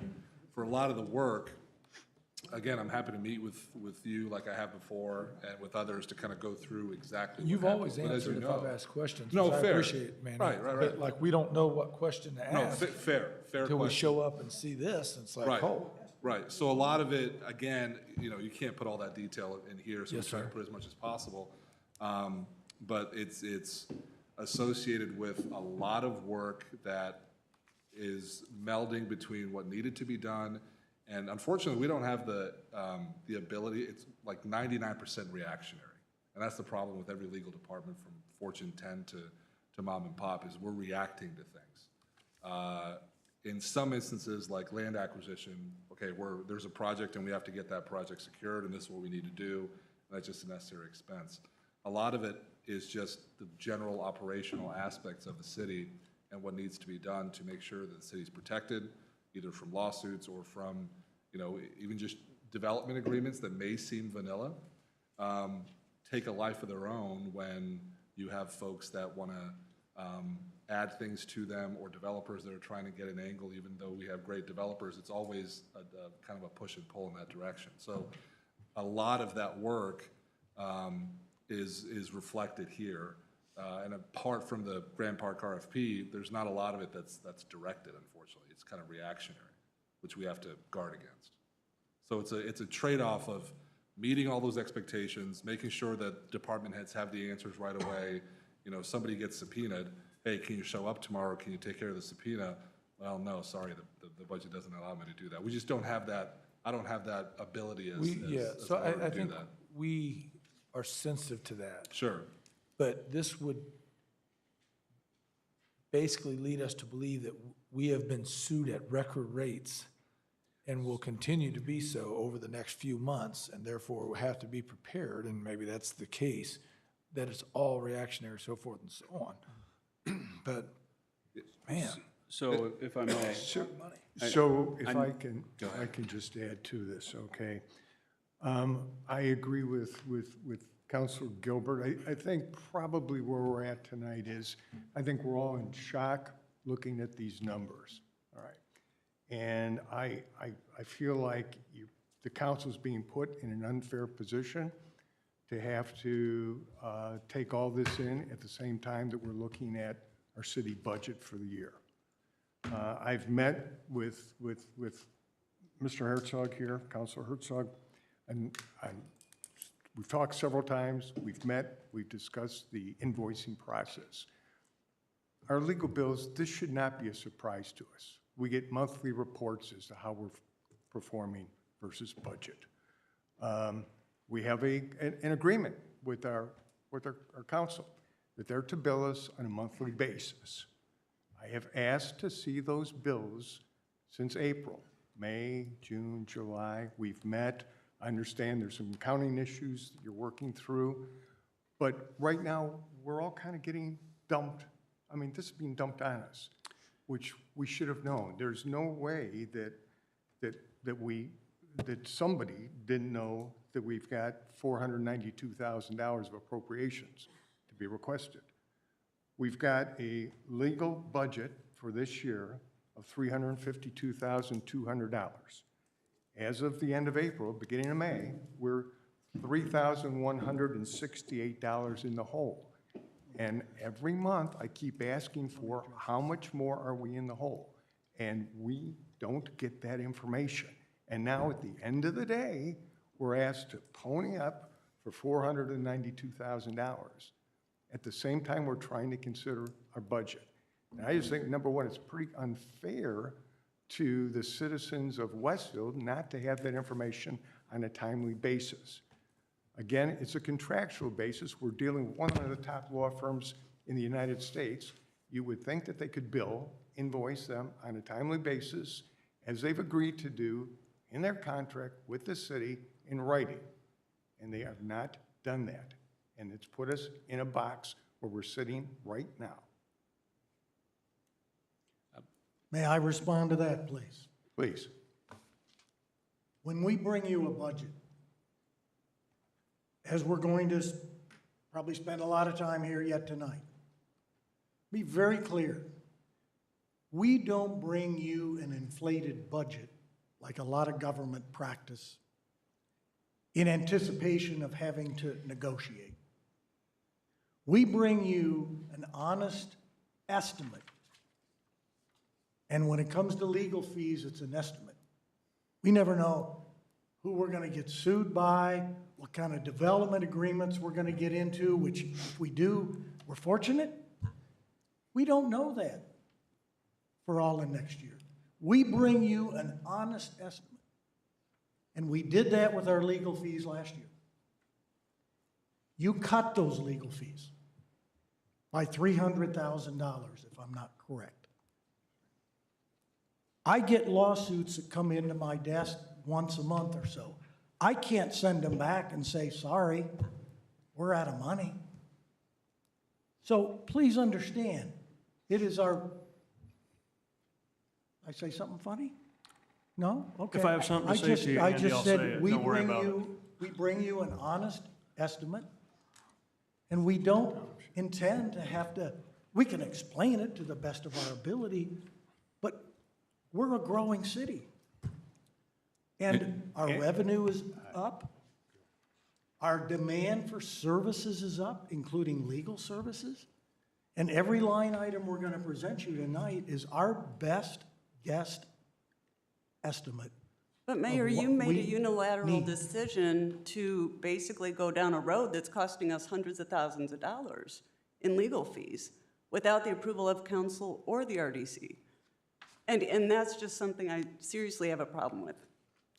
With our legal. And if I may address what you said, Mr. Mayor, you bring us an honest estimation. I appreciate that. When we give you a budget, that's an honest amount of money that you have to work with. And if something out of the ordinary comes up that you have to go beyond that, you should come to us and look for the approval to spend extra money. So I suspect the reason that the budget was reduced last year for legal was because of the outrageous legal spending that took place. I mean, which part? So again, when you have a budget, that's what you have to work with. Seems simple. And part of it is the ask, and the ask is an honest ask because it was cut by over 300 grand, and now we're into the last part of the year, and a lot of good has happened, and a lot of not good has happened, and so we're working through that, and all of that takes time and money and resources, just like every other city in the state. So again, my issue is not with anything reactionary. That's what I'm asking of this. What wasn't? So once we knew we were over budget, we don't really know, Jeremy, to the point. Like, again, this adds clarity, but we don't know which were not ready, that we can't, I know to the mayor's point, we can't say, hey, don't sue us, we're out of money. So I'm not complaining about any of that. But like to Cindy's point on the RFP, or, just which parts were not reactionary. Those are the parts we chose to go over budget. That was our choice. The reactionary, we have no choice. What I would ask. We have to pay that, got it. Yeah, what I would ask from you all is, have you all seen this? I sent it to you several weeks ago. Yes. It's a simple calculation based on what we had spent, projected over the remaining number of years, or number of months. That's where these numbers derive from. I would say that we can sit down and talk about these things whenever you would like, the specifics, if you want to talk about the specifics of what was spent inside the police department from a legal perspective, but I don't know that this is the appropriate forum for it. And if you all are comfortable with us not being able to pay Taft because of not having funds in the appropriated budget, we can move this out of budget season. We can bring it back in November. It'll give us time to work through some of these other things and what you want to decide to do with the police station and the fire headquarters, and we can talk through the legal aspects. It was mentioned on community development. We have had like 4 nuisance issues that have gone to court, whether it be a condemnation to take down a house or to get someone to clean up their yard because the neighbors are having rodents and things like that. So all those things factor into this, and then the rest of that money, so that's at least $10,000 a piece for those which aren't planned and are unavoidable in most cases because we try to clean it up without legal fees. And then the rest is Plan Commission out of the community development. So that's the Plan Commission legal fees as well. Jeremy, the horse is dead and it's laying on the ground and everybody has beat it up. But if the overarching theme that everybody's saying, I mean, all the way down the line here is that we understand that there's going to be times when money's needed. But to Cindy's point is, the mayor sues the clerk sues him back. We issue an RFP that nobody seems to know anything about, and we've already spent $175,000 on it, right? I mean, and possibly more. That's what we're saying. If you know those things, just as the mayor was saying, bring them to us before the fact and say, hey, this is what we're going to have.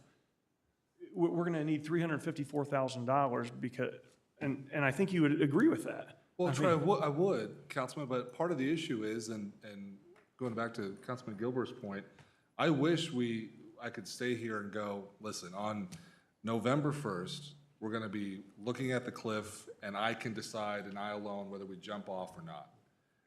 The reality is the work happens every day, hours and hours a day, and every week, and that stacks up. And there's no discernible point between when I get 50 of the same question I have to answer 5 different ways that's already been asked to other people. I can't just refuse that. I don't think you'd want me to. Another part of it is, we can't reasonably anticipate, without going into full detail about the confidential nature of the RFP, we can't reasonably anticipate what was going to happen there. Were we going to get 0 responders or 15, and how active were those going to be in the questions they ask, in the high-end, very intricate analysis that is required to answer those questions? Those, to me, are good problems to have. Now, I understand it puts you in a difficult position, but trust me, I don't want to be here having to answer these questions either. I wish there was a point where I could say definitively, yes, this is when the legal work will stop because I know I'm going to be a dollar over budget if I answer this next phone call. I don't have the luxury of that from a professional responsibility standpoint, and I also don't want to leave department heads and counselors and RDC commissioners in a lurch when they want answers. So I fully appreciate what you're saying, what all of you are saying from a billing standpoint and everything else, but part of it is just recognizing, like any other business, a lot of you view kind of your role in that sense, like any other business, this is just part of it. And it's part of reacting, and it's part of also moving forward to try to get to a point where you're expanding that business or doing something good for it. Everything you're saying, Manny, is exactly right. It really is, and it's correct. The issue is not necessarily the legal fees. It's not your purview whether you're going to issue an RFP. You didn't go and say, hey, we should issue an RFP. If the mayor says, I want to issue an RFP for Grand Park, it should be brought to us probably beforehand. Hey, we're going to probably spend $50,000. Hey, guess what? It turned into $175,000. I get what you're saying there. The point is, we don't even hear anything about the 50. We don't even hear anything about the 10. The taxpayers deserve to know the numbers up front. This doesn't have anything to do with you, truthfully. It really doesn't, Manny. And I appreciate your comments, but it really doesn't. It has nothing to do with you and everything you said, because everything you said is correct. It has everything to do with communicating and being transparent and accountable to the taxpayers and say, hey, we are going to do an RFP for Grand Park. I wanted to let everyone know because we're going to spend $50,000 to $75,000, $150,000 additional of taxpayer dollars this year. And then we all get to talk about it and decide, as opposed to after the fact where it'd be like one of my staff coming to me and saying, hey, Troy, by the way, I went ahead and did a marketing plan for $125,000. The bill's coming next week. Right, but there's also the point of, we have a built-in system where the administrative function is held by certain people, the legislative function is held by certain people, and you both direct a lot of work. Yep. Right, so, and there's no way to tell ahead of time what that question is going to turn into and how that question is going to snowball into a different answer. How about just what the So I question don't think is? it's fair to say that, I'm not defending either of you, frankly, but it's not fair to say that either Jeremy or the mayor knew it was going to cause this much and did that for that purpose versus the council or commissioners or whomever asked a certain question that knew it was going to snowball into 50 other questions on the same topic on a vanilla issue.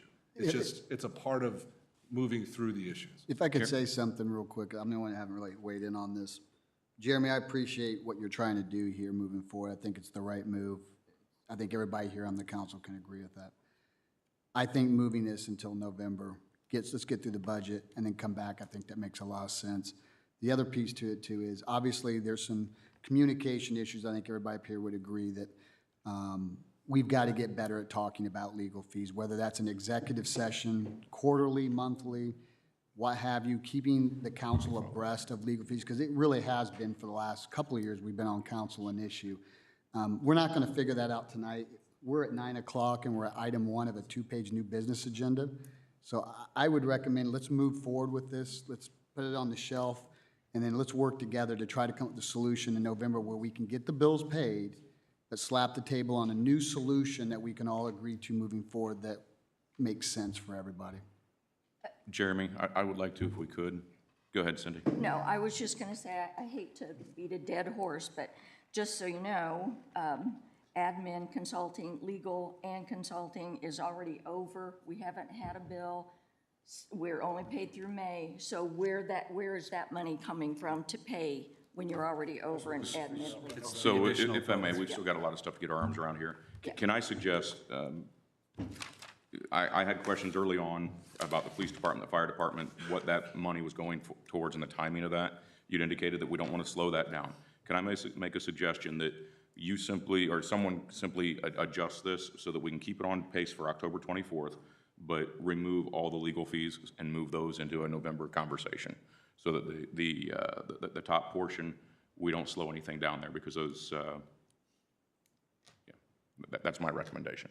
Can I just add one thing? I just want to make it clear, I thought I did earlier, but the RDC amount for the appropriation is not new money. It's the RDC's money that the council's authorizing to be spent for legal services. So it's a function you hold, but you're not dictating, and you can't dictate ultimately what the RDC spends on. But Just wanna we make can sure be that's clear. informed. Yeah, I would like to keep all the legal fees until we get our arms around the whole. I appreciate the clarification. I would really like to take all legal fees off of this, discuss that sometime in November or at a future date, and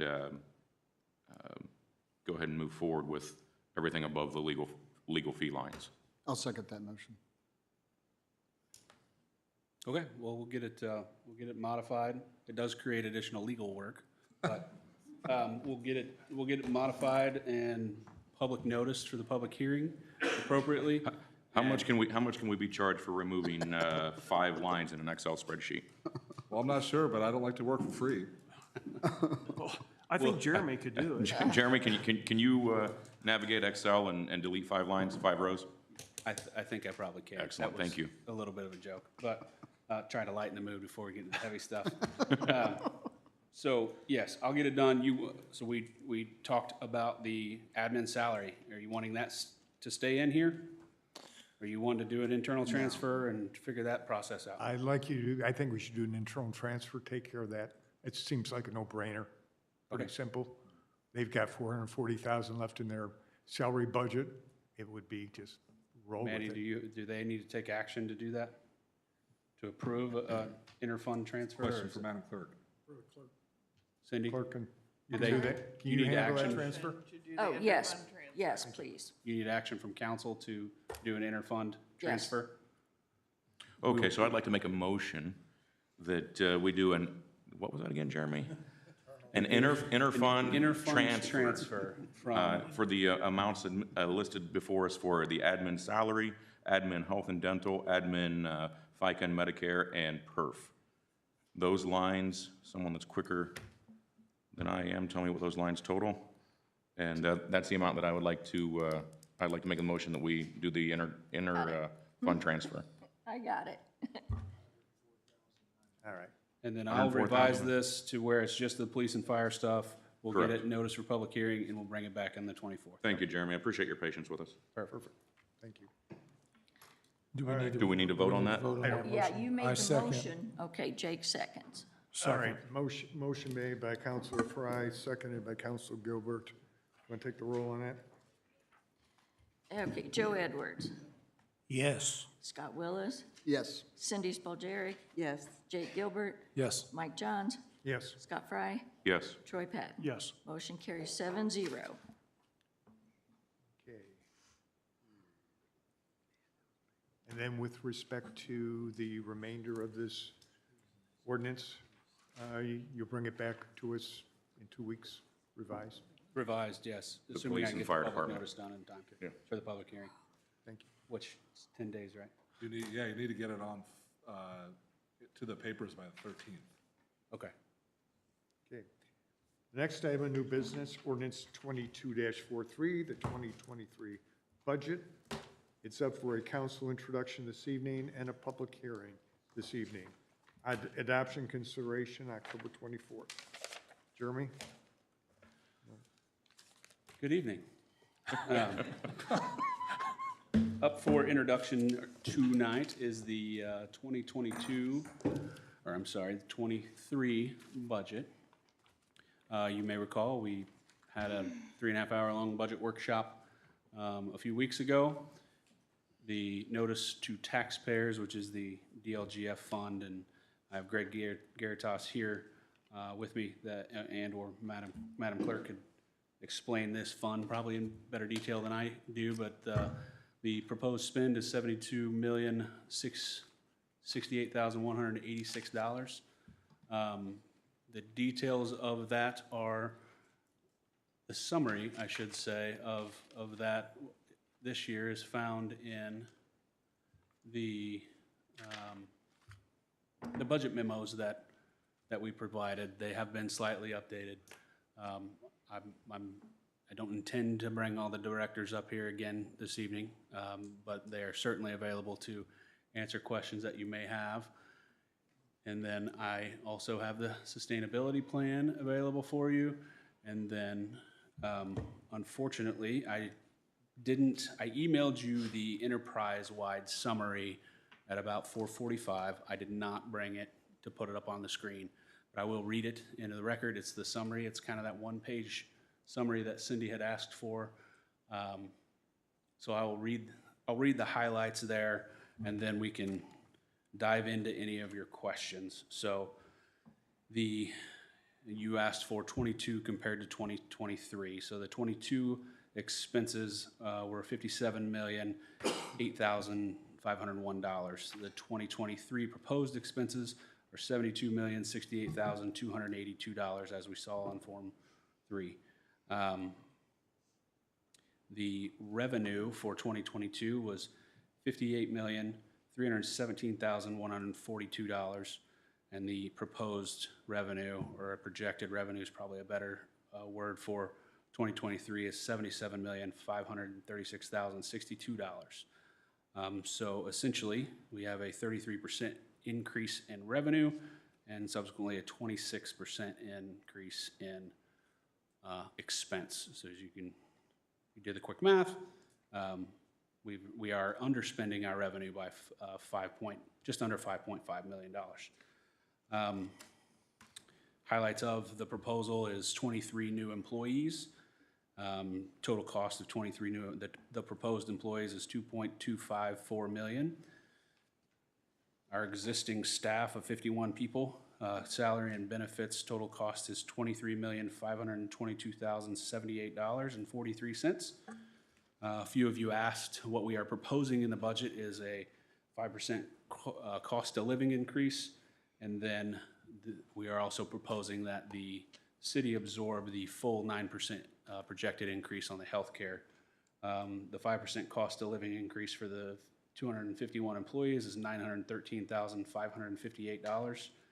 The cost of the 9% health insurance increase is $422,000. We are proposing, and you'll see here in a little bit, that we reinstitute our GEO-bond strategy. As you all know, or at least as we've discussed, the GEO-bond strategy is not a perpetual debt strategy.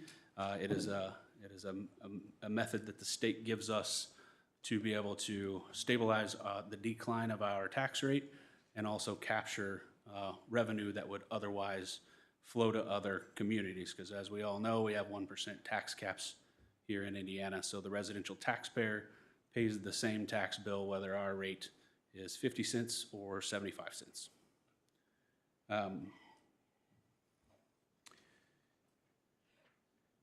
Okay, so our new proposed rate for 2023 would be declining, even with that general obligation bond, from 75.05 to 75.05 cents per hundred to 73.7328 cents. So a couple cent decline.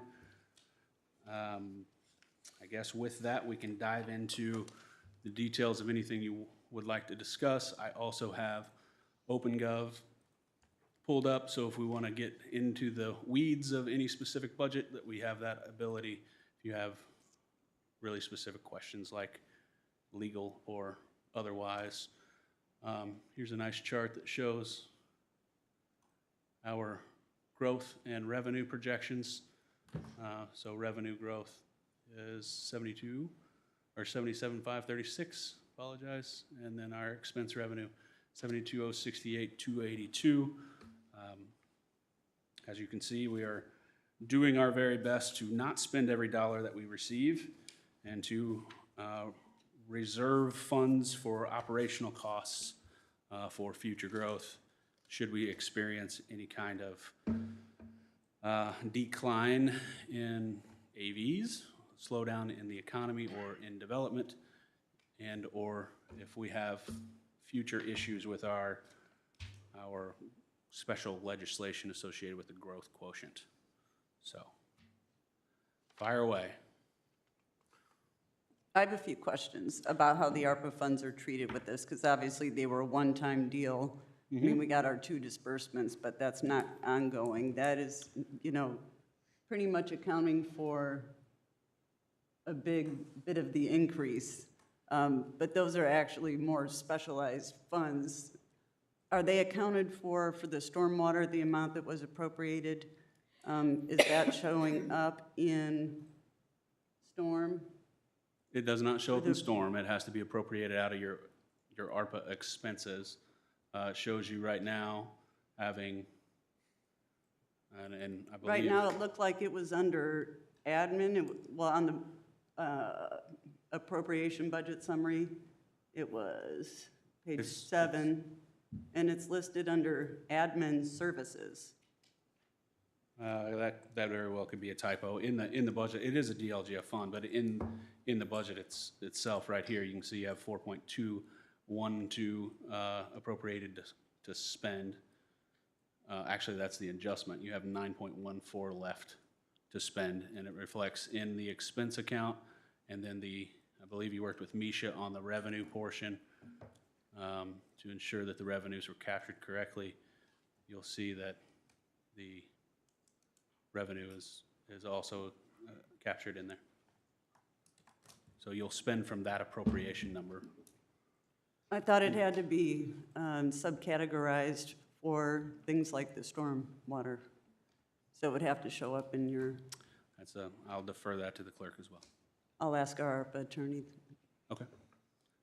As long as the numbers don't change and we're just adding either itemizations or new additional appropriations that will likely need to be set up, I don't know that it's a big deal. Greg, is that correct? That's correct. Okay, so we can adjust that if we need to. It's all under services right now. Services is pretty broad. Did you have other questions? Or just the ARPA? Jeremy, the fire department, is that a negotiated contract? The union certainly has a negotiated contract.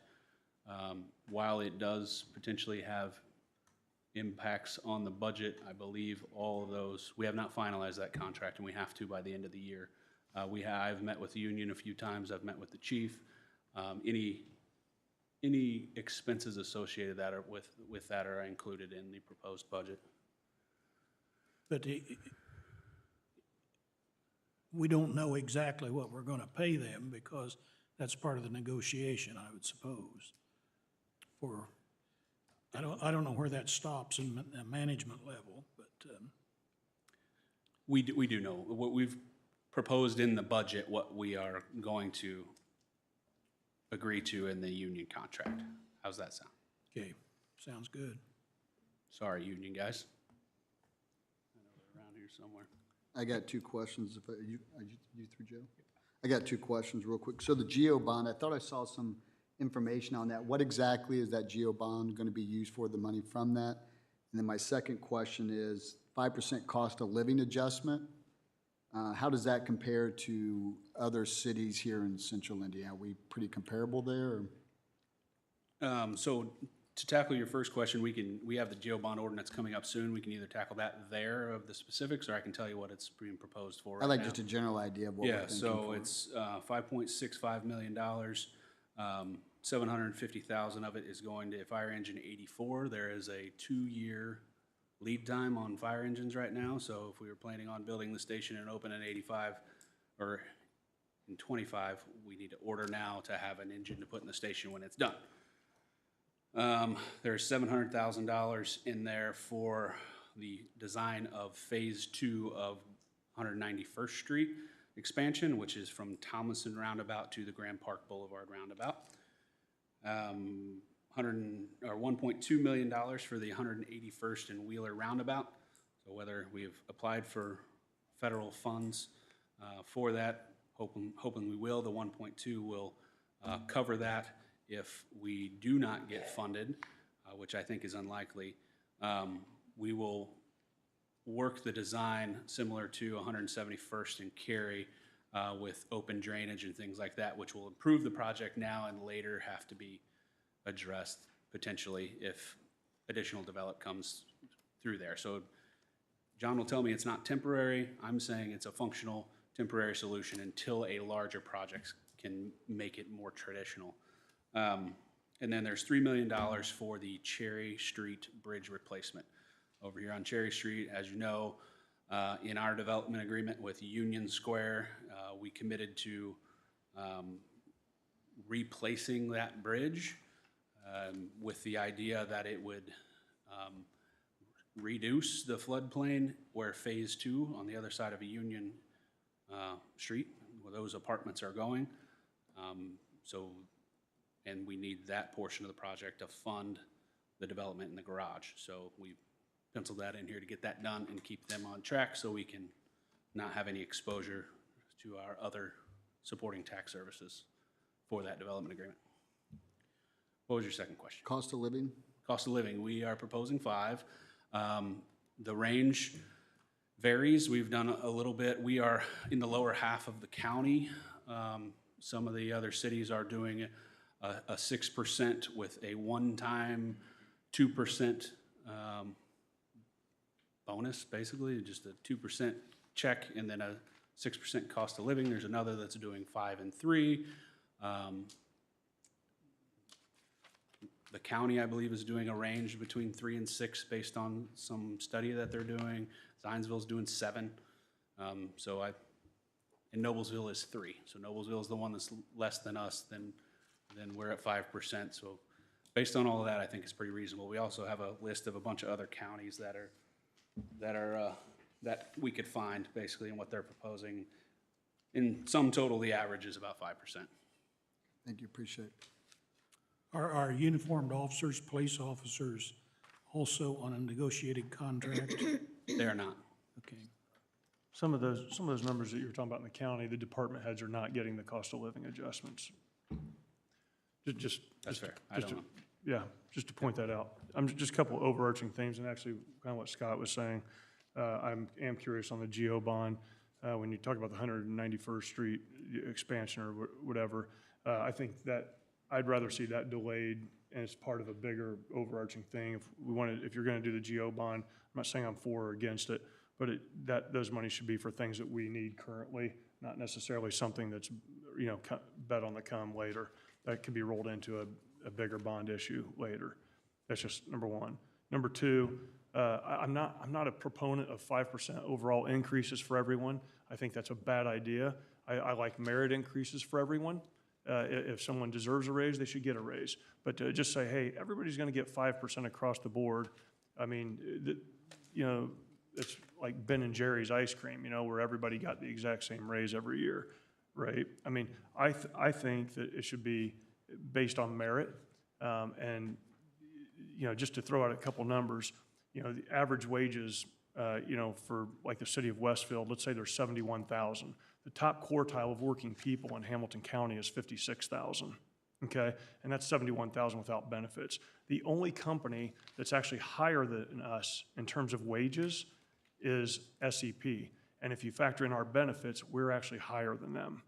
So it's like the city of Westfield is the best place to work. If you want a job, you should go work for the city of Westfield because they pay more than anyone else. Their benefits are, pension, I mean, with that, it's better than everyone, and you're getting 5% pay increases. I just don't think that's appropriate. I appreciate the fact that you're looking for efficiencies, but those efficiencies should come even further. As the mayor pointed out earlier, the DWA can do the job much cheaper than our own city can. I've said this before, that's what he said earlier. Is what I would say is we have Westfield Welcome. They have a $892,000 budget. I would take all those people, I'd roll them right over to DWA and let DWA manage that whole system. They can operate the dog barktoberfest and some of those type of things. I'm not saying to get rid of those people at Westfield Welcome, but I'm saying if DWA can operate more efficiently and expand their role into the city, it's no different than us saying, hey, we're going to go to Grand Park and get an RFP because we know those people can do better than our own folks and they can bring in more revenues. They can operate the park more efficiently. They can bring us into that next century. We've taken it as far as we can take it, and the next step is to have an RFP at Grand Park. I'm saying it's no different maybe for Westfield Welcome, right? Westfield Welcome's doing certain things. They're doing a lot of good things for the community. But it sounds like DWA is doing very similar type things, although different. They could do the same things and possibly less expensive. So would the current budget for Westfield Welcome then go annually to DWA? Well, it sounds like DWA could probably do it for less. If Westfield Welcome is 892,000, Yeah. why not give the DWA 500,000 or 400,000, say, hey, guys, we need you to run the same thing, same program. Can you do it at this cost? First of all, obviously, we'd have to have that negotiation with them and say, can they run that? But it sounds to me like Steve's doing a pretty good job, and his budget is actually about $100,000. It's not, it wasn't the 200 and some thousand he mentioned. It's actually $100,000 per year. That they're doing all that information, they're doing all that work for $100,000 a year on that budget. We're doing Westfield Welcome for $892,000.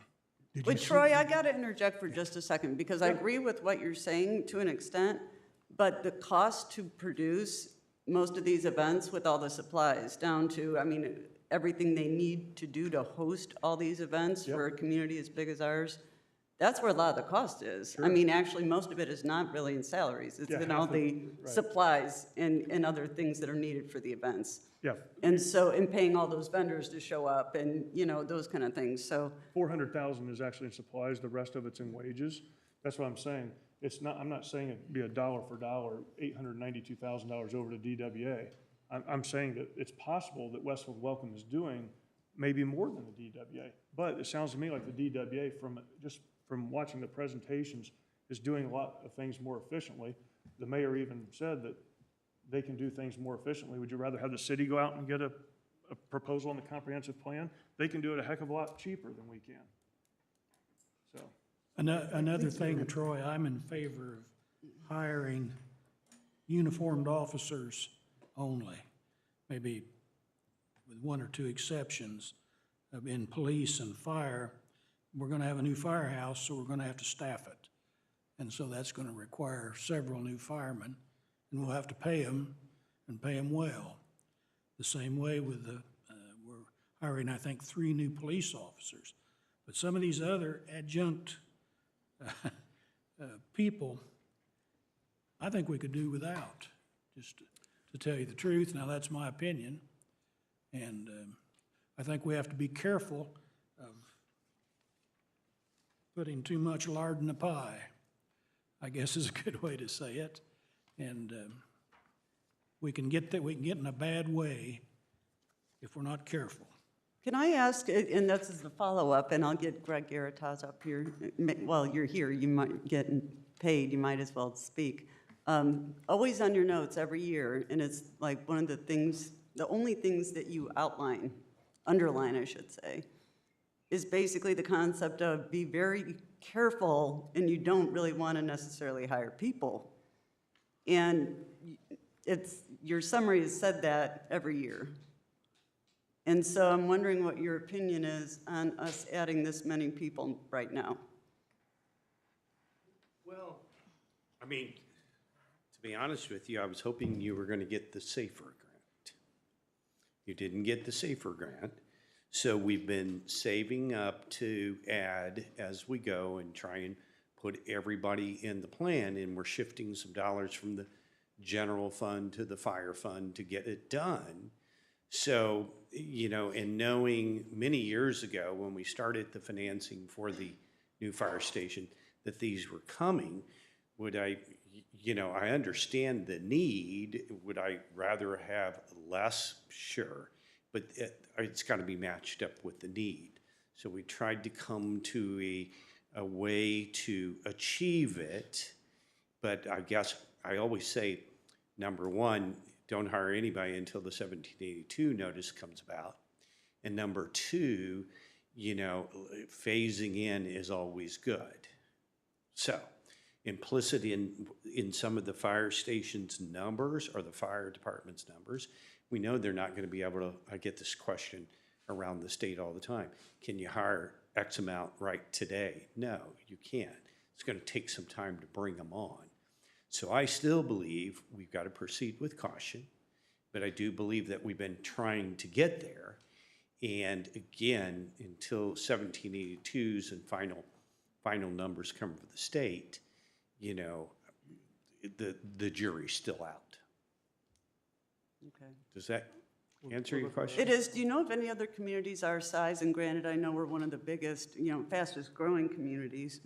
You are the fastest. Yeah, but this many people to add on at any given time does seem kind of extraordinary, even for a community growing at our rate. I won't disagree with that. Okay. Right, but, and obviously, I didn't do the needs analysis. We worked through the numbers and things like that. And so if the need's there, yes. And we're trying to proceed that way.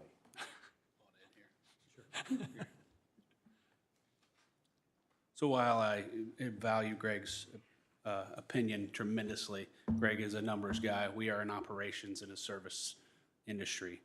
We wouldn't be requesting these people if we did not need these people. One statistic that I'll give you, I guess, is our population is growing on average at 7% a year historically over the last 5 years when you average them out. When you average the same, our staff has grown 7% or 6%. So we're underpacing our population growth. The service demands are coming up. We have been saving and being as efficient and lean as we possibly can since I've been around, so the last 17 years. We're at a point where the demand is overtaking our ability to provide the service. As I think you've heard from the fire department a number of times. I'll stand here and repeat it again, and I'm sure if Rob was back from Florida, he would stand up here too. We do have Chief Roberts, if you guys want to ask him some questions. Joe, as far as I think you called them adjunct people. I don't know who you're referring to. The only thing being added into police is 3 new officers. Other than public service, fire, and police. I think we have to take a critical look at each one of those that are hired. Okay, that's what we're doing here today. Well, So I've already voiced my opinion. Jeremy, so- fire is still they're gonna delay theirs till April 1, is that correct? Yeah, well, that is the plan. It is not reflected in the budget yet. We did not change it. But I think we're comfortable, yes, we can hire after, I think it naturally occurs that way. So we could Yeah. probably reduce that salary By a quarter percent. Yeah, by 25%. Yeah. And be fine. Still bring them all 12 on, be the efficient there, as efficient as we can be, and then still get the need filled. Yeah, nobody's saying to cut the pensions of the fire department or anything like that, right? Right. Nope. Okay, just wondering. Yeah. Jeremy, But I've seen it on Facebook a few times. An employee here and an employee there, you're talking about $100,000, pretty close, by the time you tack the benefits on. And is there $100,000 of good going to be generated? That has to be proven. I can tell you that the demand for service in all aspects of our business is increasing every day. And if you look at the revenue projection compared to the expenses we can afford to add the people that are being requested, based on what those department heads need to provide the services that we provide. So in my opinion, every person that we've asked for is necessary. And I think that you would, if you had specific questions of those directors, they could come up here and explain to you exactly why they need those people. I'm not going to say directly because that puts people on the spot, but I think we're going to have to make some tough decisions sometime about that. Well, now's the time. Jeremy, Yeah. I have a question. So in terms of efficiencies, just an ask, so much of our particular city is somewhat seasonal. Westfield Welcome and Grand Park, I don't know how much of Public Works, maybe there's even higher demand and sometimes or the other. So an uneducated question would be, did we explore on any of these position ads which could be part-time because they're more seasonal versus full-time? Was that part of the directive for our department heads to consider? To be candid, they already have seasonal employees that aren't reflected in here. Right. Specifically Grand Park and Westfield Welcome. Part of the budget actually included some of those, so I saw those. That's what generated my question. Was it, if that's a successful strategy? It is a successful strategy, and it's what's gotten us through up to this point, even Public Works. We have had summer folks, we've had other people, but it comes a point in time where the seasons don't ever stop, and that's where we are. And police and fire, I think you know that. Grand Park is busy in the wintertime as well. Certainly busy enough to hold their full-time staff. Westfield Welcome doesn't stop. It's a year-round program. You got Barktoberfest that just happened. You've got Pumpkin Function. You've got the Westfield Lights, which is one of our biggest events of the year. And then you roll right into the February with I won't pretend to know all the event names, but it's something every month, all year long. And Kayla, is working really hard to add additional programs. I understand Mr. Patton's comment about DWA being more efficient. I would have to disagree with that. I think the magnitude of the events that they provide it's a much different scale. They're doing, I don't know, a dozen or a dozen and a half. Steve can talk. Kayla does 100+ events every year. Have you met with the DWA to ask them? I have, yeah. What'd they say? About? They said they couldn't do it? They couldn't do what Westfield Welcome does? I don't know. Steve? It's a hard question, Steve. Are you prepared to take on all the city events? Okay. This is a question that, if you wanted to make a change in the budget, I would respectfully ask that we should have talked about this about 6 months ago. Well, we have, actually. I Yeah. met with Steve and those guys a long time ago. Yeah. About it. And because the quality of events is a huge part of, makes up the quality of the city. And Westfield Welcome, everything from the Colts on down to Touch a Truck. I mean, it's part of what people demand. It's part of what has made us a destination city. And I don't in any way want to compromise the quality that staff has put together. Privatize it, we can talk about that, you know. Obviously, Steve does one heck of a job. We privatize the utilities. Excuse me. What happens if Steve leaves? I don't know. So look at it. Yeah, I'm willing to do that. But if you're talking about just cutting that out right now, I didn't say that. we don't have an alternative. But we'll be glad to look at it. Is that what you want us to do, is look at it? I should, yes. Oh, okay. I thought you were just saying, let's take it out of the budget. And then my other question, Jeremy, was about the quotient. Like, when do we find out from the state if What is that? the growth quotient? It won't be until probably December or January. So that's just the way the state runs it, like we don't have a Yeah. choice. Doesn't make sense, does it? Part of the reason our budget process is so hard is following all the rules and the processes. We did look at, today, we looked at the number in the event that we didn't get it. It's about a $1.2 million difference if we get the growth quotient compared to just the standard 5%, keeping in mind we had 24% growth this year in AV, but we only get to capture 5 of that and then hopefully 10 of that. So. Thank you. I have one more question, I'm sorry, guys. On the GO bond, you know, like we were just asked for an additional appropriation tonight, so if we get behind the GO bond strategy as a way to increase the tax levy, where we come up short, I mean, can that just be put into the GO bond and maybe, because I understand, like the roundabout specifically, a little bit of speculative, we hope to get federal funding for that. So like, should we take that out and then maybe put in this additional appropriation if we're trying to hit a certain amount on this GO bond anyway? Sure. Instead of taking that out of our reserves, why not do that for the police and fire? So you can't pay with personnel via GO bond. It's got to be infrastructure. Those are design concepts, right? Like The design is, so the the engineering of the road is part of the construction project. It's not like schematic design like the police headquarters, which I was actually going to put in there and I got told that I could not. Thank you. Yeah. Oh, so you were talking about the police and fire design projects. Yeah. Those were not eligible for the GO bond, which is why I peeled them out and put them in that additional appropriation ordinance. Yeah, sorry about that. And Troy, to answer your question about the 191st Street project, the intention there, and you'll see it here in a little bit, is the Osborne Trails EDA supporting that. This will get us jump-started so that we don't have to wait so long. So as increment starts coming on, it'll give us a head start getting design done, so that way we can get that construction project going quicker. So Jeremy, I appreciate everything you've gone through, everything that you're trying to balance here. It's clearly a lot that you're trying to balance. I heard Mr. Garitas say that, you know, what we need, but the overarching theme is still tread cautiously.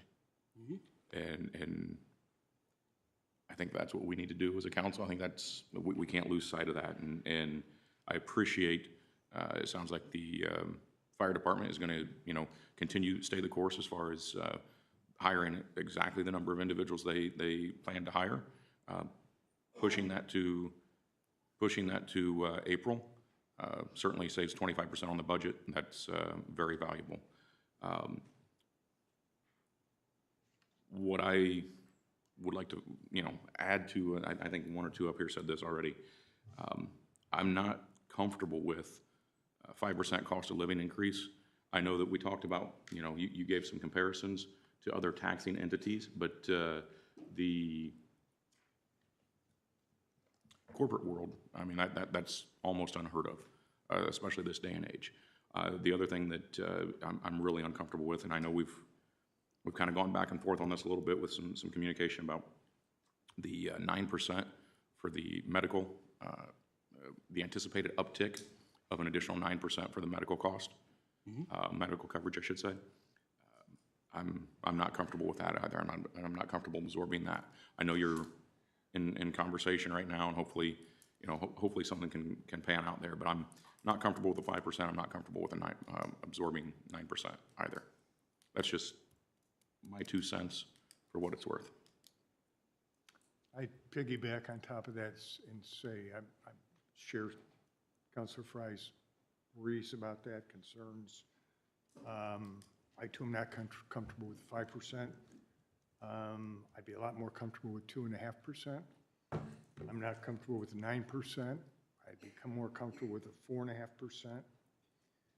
And when I look at adding 23 additional employees, I could stand and support 16 of those. I could support the 3 police. I could support the 12 fire coming on in April, beginning April, and I could support the 1 public works. I think those are primarily all safety issues.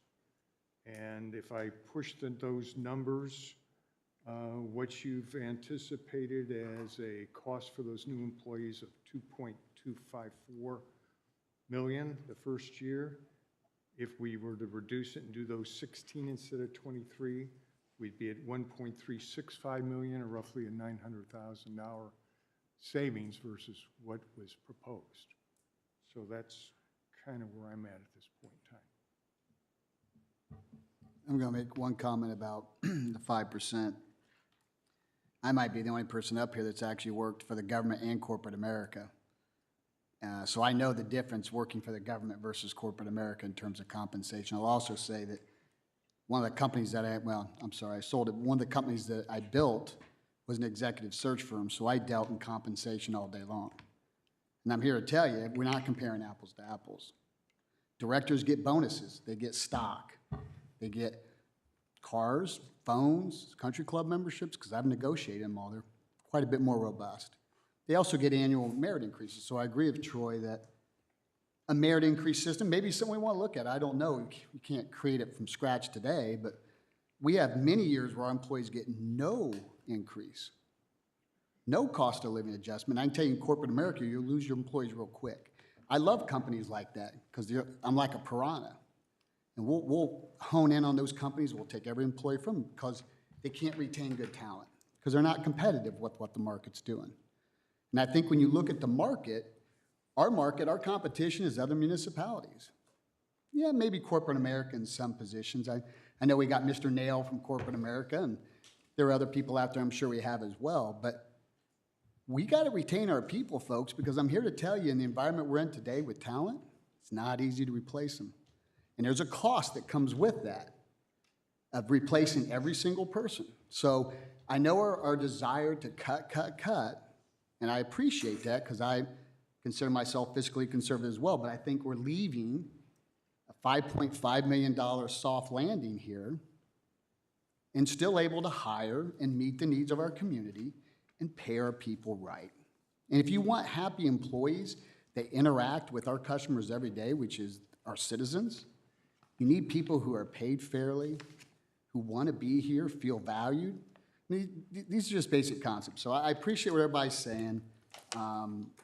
I know you guys probably think I'm crazy, but that's my 2 cents. And I'm just going to tell you from living in that world for 22 years, Scott, that's my perspective. Not to debate this, but do you think someone who would be coming on at a position, and because I've looked it up, at a $56,000 starting wage with pension and benefits, et cetera, do you think that they're going to get recruited away for an equal job that's that's being offered right here in Hamilton County for $38,000?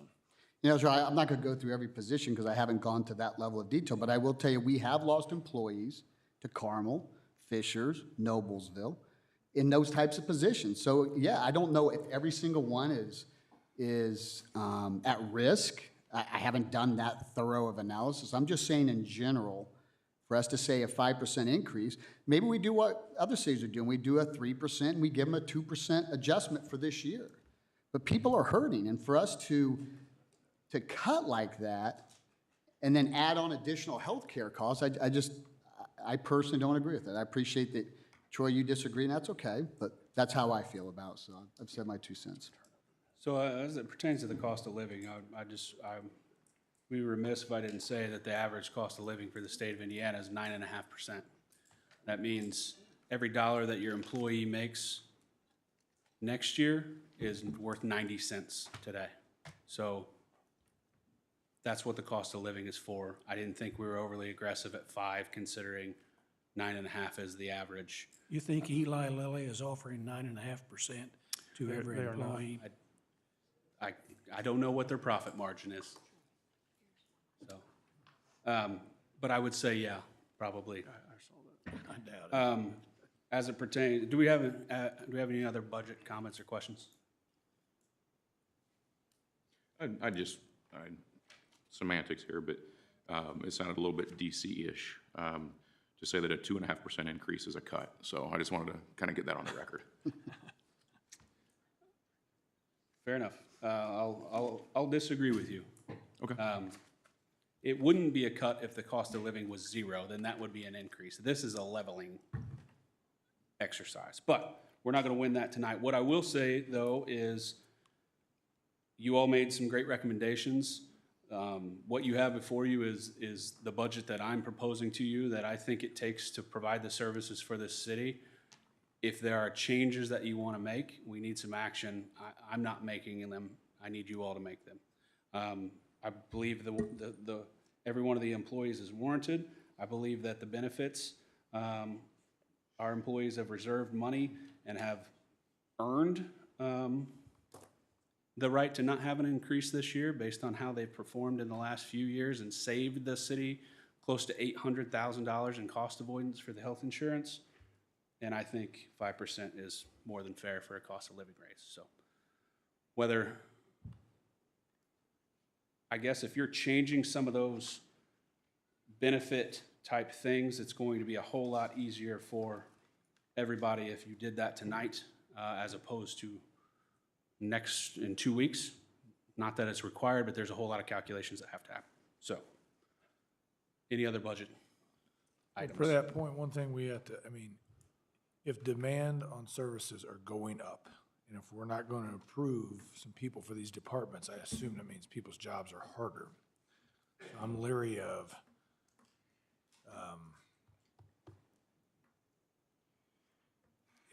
if we don't support our people in both of those ways, right? If the cost of living is lower than our competitors and we don't add staff where supposedly we're understaffed compared to Noblesville and so forth and so on, the independent people that came in here said we had less employees. I'm just saying that to me is also cautious. So to Greg's point, I agree on the proceed with caution, Scott, and all those things, but also proceed with caution with, I just don't want to take our people for granted. That's all. I know none of us do. I'm not saying that. But if we're not going to add people and we're going to be on the low end of cost of living, then I think that's rough.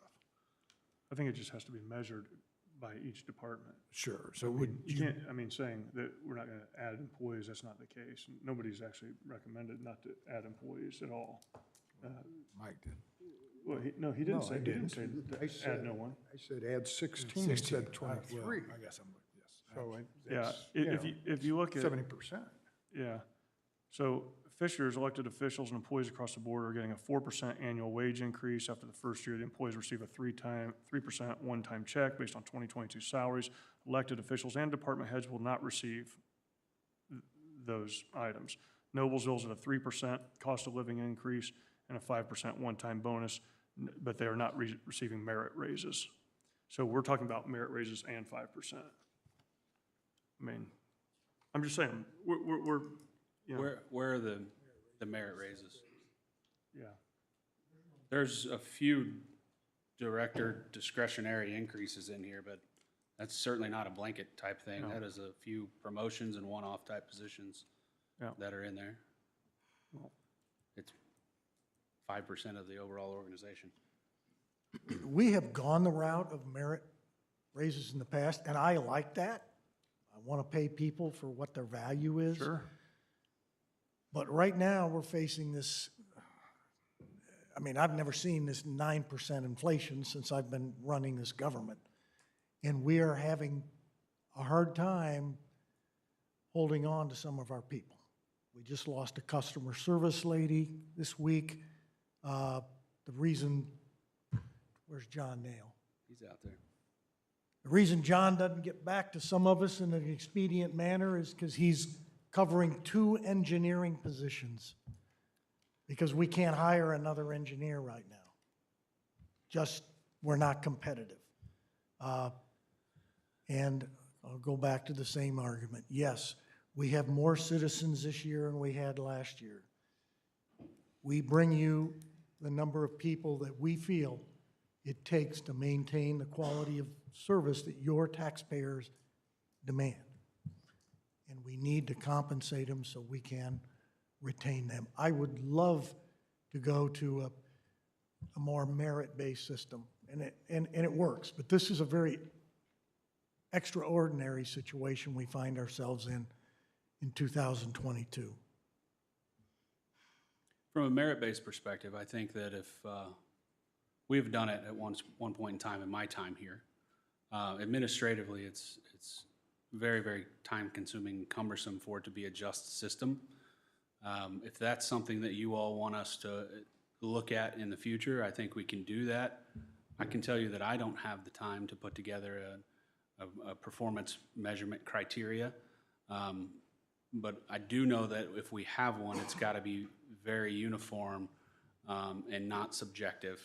It's got to be clearly measurable things. It can't be one person's opinion of someone else that's making the decision, specifically by themselves, whether it's a personal issue or whatnot. So if you have an employee that you don't like, but you get to control their raise, we got to avoid situations like that. But we could do it. We would certainly need some runway.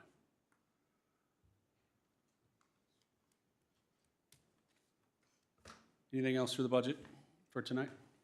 I do have something, the budget. I go back to the old State Road 32 because it is a concern to me.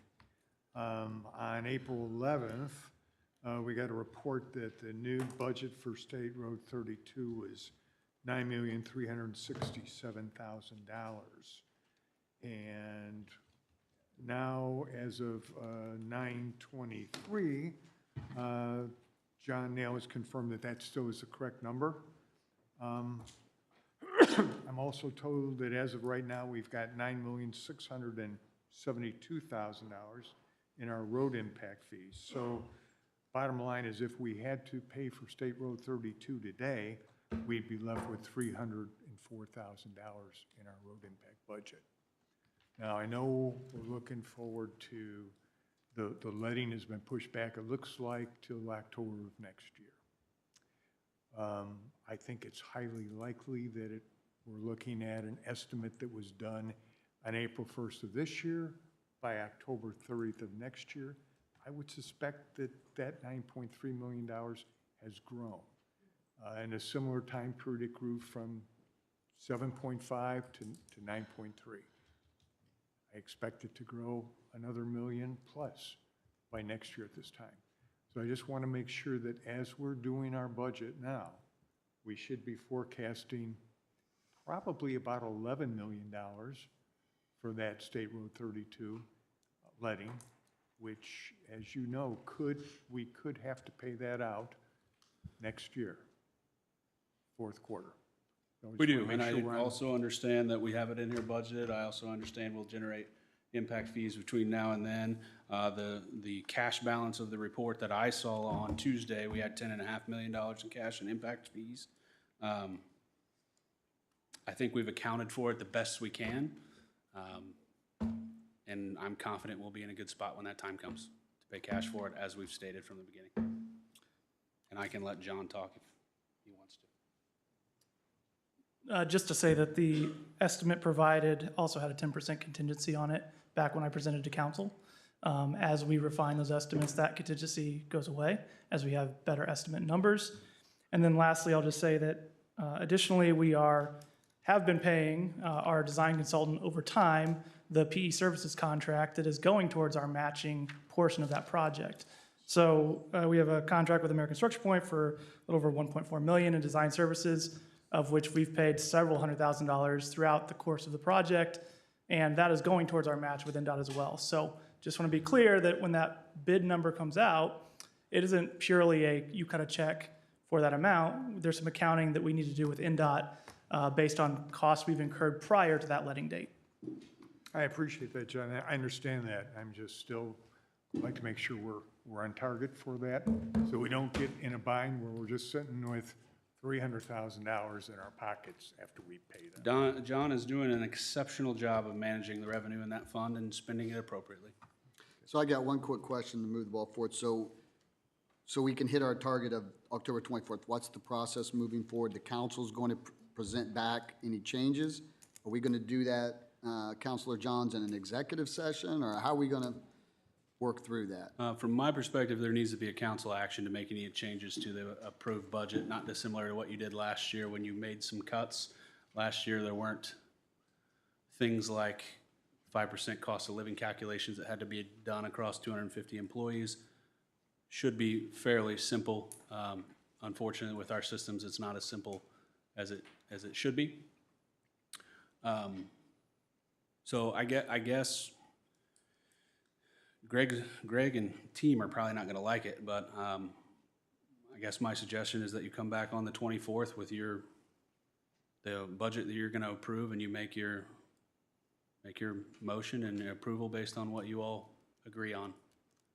Would you rather, Jeremy, I mean, honest question, so for instance, last year we had budget and we say, hey, if your budget's 50 million or 51 million, we say, hey, Jeremy, we are gonna approve a budget of 50 million, you figure out where you're gonna cut the million from.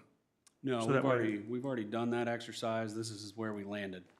So any other cuts are. That's what, but last year we said, this is where we're at, and then we put the rest of the money into the general fund for other projects.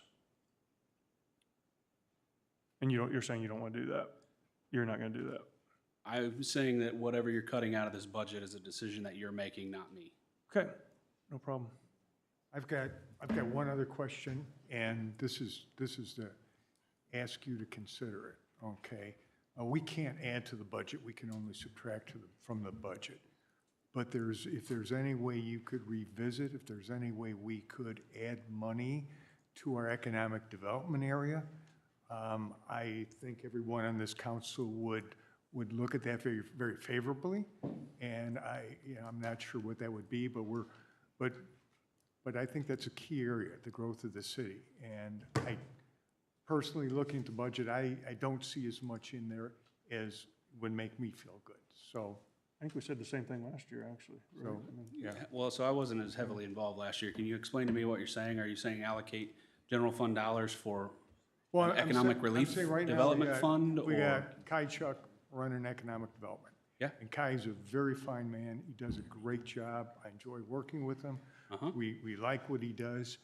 We're just wondering, and again, we can't add dollars, but if I had a little magic wand and I could add dollars, that's the department I would add dollars to. in the The form idea of that it's staff need to or grow. Whatever, promotions? whatever it takes. Well, I would can consider add everything. dollars, so if you have a recommendation on something to add somewhere, please let me know. We can do that, but are you giving us a clear indication? We've had some indications from the council that they don't want economic growth. I don't know who you heard that from. I know exactly who said that. Yeah, So, yeah. are you speaking for the council, or is that just you? No, there was a project that I said, hey, if we don't want if a bunch of people don't want a big manufacturing facility in their backyard, I said, I'm gonna support that. We don't need that money to make ends meet. And that is true, and I stand by it today. But Okay. again, if we're focused on economic development, and Yes. we want economic development, it's true that this city, I mean, look how much cash we have. Look at everything that we have, and the growth that we have. If we wanna say, hey, that's enough, that's fine. Nobody said we don't wanna grow. We wanna measure twice, cut once. I've said And that that's fine. so We many just- times. We need a Nobody clear, seems to listen to that on we that need side a of the clear fence. picture on you want to grow our economy. So there is mixed feelings from the development community out there as to this council's position on just that. Okay. So I respect your comment about, we need to be more robust. I'm all for it. I just need to be sure we're all together on it. Mr. Mayor, I have applauded your efforts from the day one when you went to Asia to find businesses and to try to bring companies to Westfield. My God, you have my support 110% of the way, all right? All I'm saying is we seem to have lost that drive. What can we do to help get it moving forward again in a very positive way? I think the number one thing is to send that positive message to the economic development community, to the private sector. Because that message is very unclear that you're sending out there right now. That would be a great place to start. Okay. So once again, so what's the process? Because we can't, if we're all gonna have our fingerprints on this final budget, we can't meet more than a few at a time. So we're gonna do a working session to hammer this out, or what's the process? I just don't wanna see this continue. Last year, we just kept kicking the can down the road. I don't wanna do that. So what's the plan? And to be clear, we don't have any room to kick the can. The 24th is. I is totally the- agree. Yeah, we wanted to start this 2 weeks ago, so we had a little more time. So yeah, we're up against the wall here. I guess, Manny, do you have? I don't any- remember 2 weeks ago. Do we even have time in between now and the next meeting to have a Yeah. workshop? Yeah, I mean, the only way to do it is to have a working session where this would be the only item, and you just need 48 hours to do that, of notice to get that together. It can be at any time, doesn't have to be a set time, doesn't have to be at 7 at night, doesn't have to be anything like that. It can be whenever a quorum of you can get together. And then my recommendation is that that work is purposeful, so that by the end of that session, you have a list saying, Jeremy, I want to cut item 1 through 8. I want you to add item 11, and then have a motion on that would then translate into a budget that you would approve on the 24th. I think that's the only, from an efficiency standpoint, Jeremy, if you're asking me legally, that's the only thing that I think would work. I think that's perfectly fine. And helpful, considering I will not be here on the 24th. So, if that meeting can go a little smoother, that'd be great. Well played, Jeremy. So, do you want me to have Rochelle send out an email to see when we can all get back together here in the next, I guess it would be end of week, early next week? So just set up a calendar by? No, I'm here next week. Yes, I'm here next. Is there anything preventing us from dialing in for those meetings? Because it's fall break and I won't be here. I don't believe there is. Correct, you can dial in, that's right. Perfect. So it'll be just like a normal city council meeting. Perfect. Hey, Jeremy, why don't you check the dates and get back with us tomorrow if you could? You got it. Anything else for me for now? And I guess to follow up with Councilman Johns, for economic development, we're saying we want to tell the economic development community, Mayor, that we would love to have you here. We understand our projects have been limited here recently.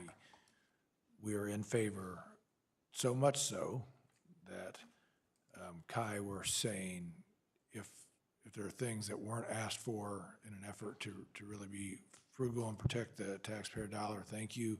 But if there are other things that you feel that could really help us be more robust in that area, we're receptive to hear that. Is that right? Absolutely. What, coming from you as to what you think would help. We're not trying to dictate, we're trying to ask, and we appreciate all that you do, Kai. Thank you. So obviously Kai is very good at it. He's very experienced. He works really hard at it.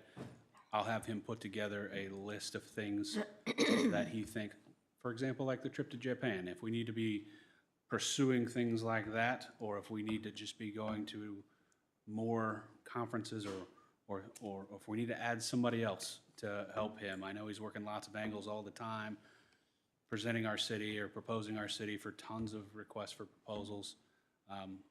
So I'll have him put that together. We can bring it to that workshop and you all can take it from there. Thank you, Jeremy.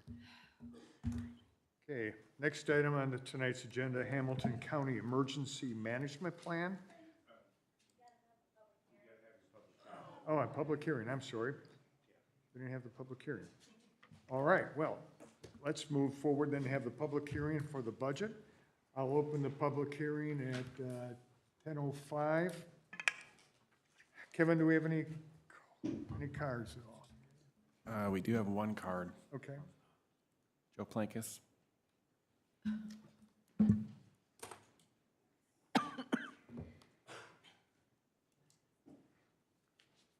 Good evening, Joe Plankus, 514 Stockbridge. I'd like to make some comments in regards to the budget, in regards to the 5%. Now, I had an opportunity here a week ago, and I was batching it for a week because my wife was out in California with our daughter and our grandkids. So I had an opportunity to do some grocery shopping. I don't know how many of you guys go do the grocery shopping rather than your wives, but it's a revelation out there. I used to pay $1.99 for a bottle of half and half for my coffee. $2.69 at Kroger now. That's changed in about the last 6 months. Milk, $2.29 a gallon, now it's $3.09. I haven't calculated a percentage increase, but I guarantee you it's more than 5%. It's more than 8.5% or 9% that we're running on the cost of inflation right now. Gas, $2.29 year and a half ago, $4.29 today at the pump. Mortgage rates, 2.75%, less than a year ago. Now it's 6%. So for this council to sit here and say, and I'm a taxpayer, now you got a $5 million surplus based on the budget numbers I saw tonight for revenue versus expenses, and you're beating up the employees of Westfield for a lousy 5%, that's less than $1 million, and you got $5 million surplus in the budget. I'll tell you, folks, that really looks stupid. Those people deserve it. They need to have that kind of an increase because they have to go and pay their bills. So I think that needs to be reconsidered. Thank you. Thank you. Do we have any other cards?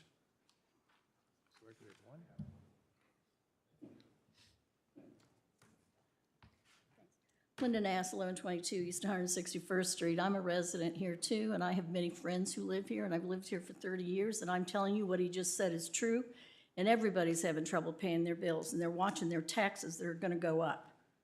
And they wanna know what's gonna happen to them. They are the employer of all the city people, and they appreciate them all, as do I.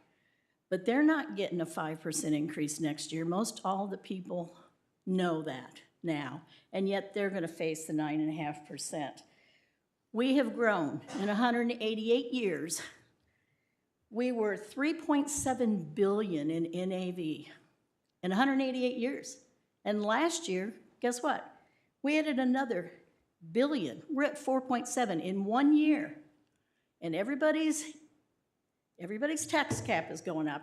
Everybody's assessed value is going up.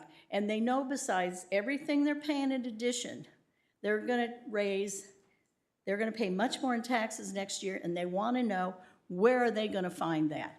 If they can't pay right now for food and gas and everything else, knowing that they're not getting raises, and some of these people are on fixed incomes, where are they going to pay the extra taxes? So they're certainly hoping for a tax decrease, a rate decrease, but they're hoping for the taxes to stay even or perhaps go low, and they can save some money there to pay for all their bills. Somebody just got their car insurance bill, and they have to have the car. It's $300 for 6 months more. They don't know where they're going to get the $300. So I want to speak on behalf of the residents who are paying for all this, who are bringing in the taxation, who these people serve. I respect and I love all these people, and I appreciate what they're doing. But you know, Baker and Till gave us a report, and we spent a lot of money on it, and they didn't say we needed 23 more people.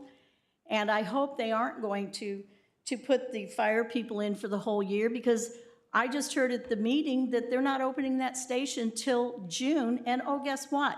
We're moving all the people from the existing fire station to that fire station, so why are we adding 12 full-time people? I want you to look at those numbers carefully. The 5% increase or whatever you come up with, if you haven't been here a year, you don't get it. Wait till you've been here a year. I was in HR for years, but you don't get hired on for 3 months or 6 months or 9 months and get a raise on January 1 of the next year.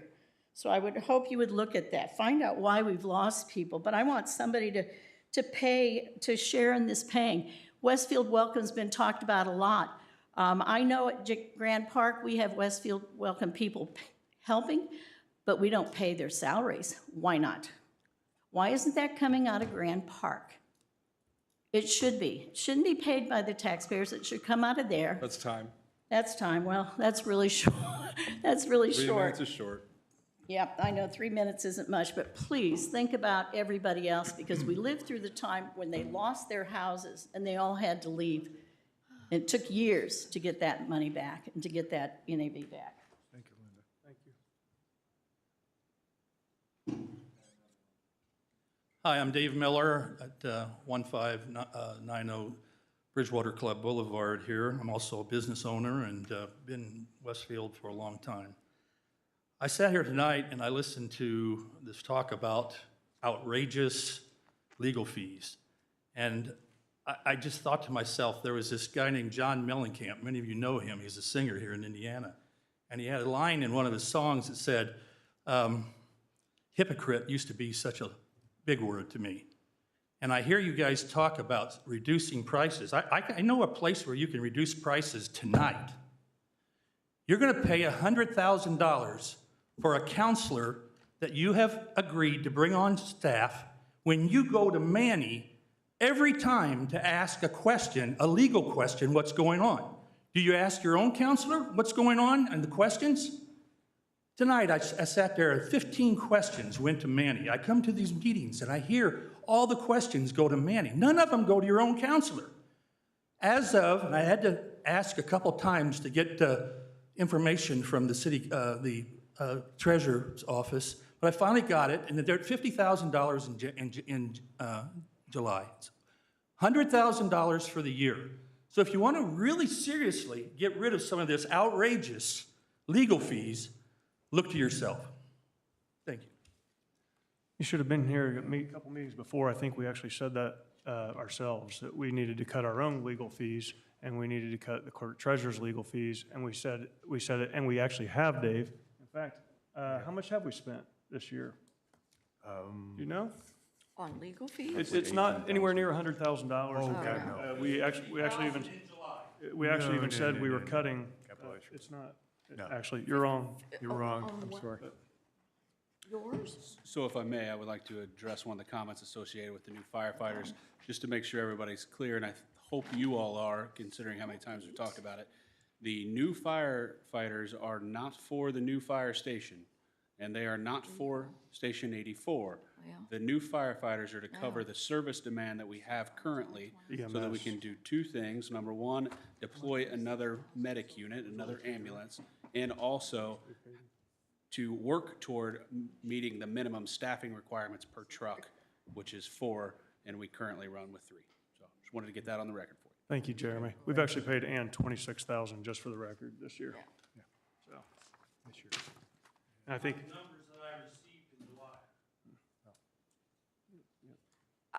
I don't know who you received them from. I'm not sure. anyways, okay. Well, Okay. Onward. I thank you. All right. It's on the report. Counselors, any other comments on the budget this evening? Hearing none then, can we move on to the next item? Close the public hearing, Yeah. Mr. President. Oh, I didn't. Throw the gavel. Oh, okay. I'll close the public hearing then at 10:15. Counselors, any additional comments? Hearing none, let's move on to the next item. Hamilton County Emergency Management Plan. It's up for adoption consideration this evening. Good evening, Council and Mayor. I'm Ryan Tennyson. I'm the Deputy Director of Hamilton County Emergency Management here on behalf of Executive Director Shane Booker tonight. I'm going to present a really brief overview of Hamilton County Emergency Management and our current disaster plan. Hamilton County Emergency Management is a county-based public safety agency. We support all the municipalities within Hamilton County to include the city of Westfield. We usually work real closely with police and fire and other city departments during local emergencies. In times of large-scale disasters or emergencies that may impact the county, we also provide support through our County Emergency Operations Center in the form of consequence management, information coordination, and resource support. So those are things that we try to help the local communities with in times of disaster. Indiana law and county ordinance require that we have an emergency management program and that we have a disaster plan. And every 2 years, we've got to update our county disaster plan. So that's why I'm here this evening to talk a little bit more about that. But this disaster plan is our foundation for emergency management, and it outlines how we're going to work as a community in Hamilton County to respond to and recover from disasters and emergencies. The only changes we made to this version that's up here or in front of you this evening is we've changed the title. You may recognize the plan in the past as the Comprehensive Emergency Management Plan, or CEMP. We've moved away from that to what's called an Emergency Operations Plan, or an EOP, and that's in line with current guidance from FEMA and the Indiana State Department of Homeland Security. They wanted us to move more towards a emergency operations plan, as does our accreditation process as an agency. So that's the reason for that change. The only other minor changes to this plan were a few tweaks to just better highlight how we support each other in times of need. And the county commissioners did adopt this plan on September 12th of this year. And tonight, I just respectfully request that the council consider adoption of this plan. That way we can seek the mayor's signature on it in support of the plan. And I appreciate your time this evening, letting me present to you, and I'd be happy to answer any questions that you may have. Thank you, Ryan. Counselors? Are we paying directly through the county for this, I suppose? We don't have an extra fee, do we? No, no extra fee. So this is something that the county does every 2 years for you guys. And you're just agreeing that you'll help provide support, much like we do on a daily basis with mutual aid runs throughout the county for different emergencies. So if I may, this is exactly what is already in place, what's already been relied upon with those minor changes that you referenced. Yes, sir.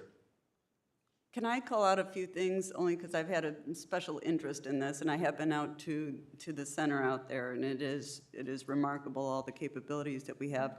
One thing, we had a mobile command center. Do we still have that?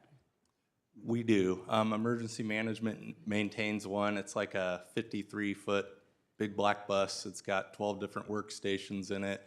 We've been putting lots of upgrades into it, It was originally formed as a backup communications center for the 911 center until they had a physical facility built. And then once that facility was established, they returned the truck to us, and we've slowly been converting it from more of a communications truck to a command truck that can be taken anywhere, including the city of Westfield. Okay, because we did house it for a while here, if I'm not mistaken, and I thought we were actually in possession of it. But Yes. we're not. You had it for a while and then turned it back over to the county, and we're maintaining it and housing it inside a climate-controlled building, but we'll deploy it anytime it's needed anywhere in the county.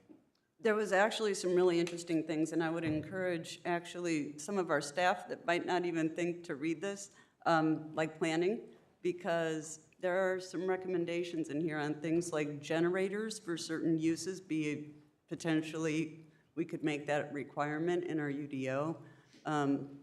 There's just things like that I think that would be really nice for us to look at. And it also brought up the idea of the continuity of government. And I don't know that we have actually passed anything here regarding that. So we only have our, what's in state code to allow for continuity of government plan. So I think that's something we might want to be considering.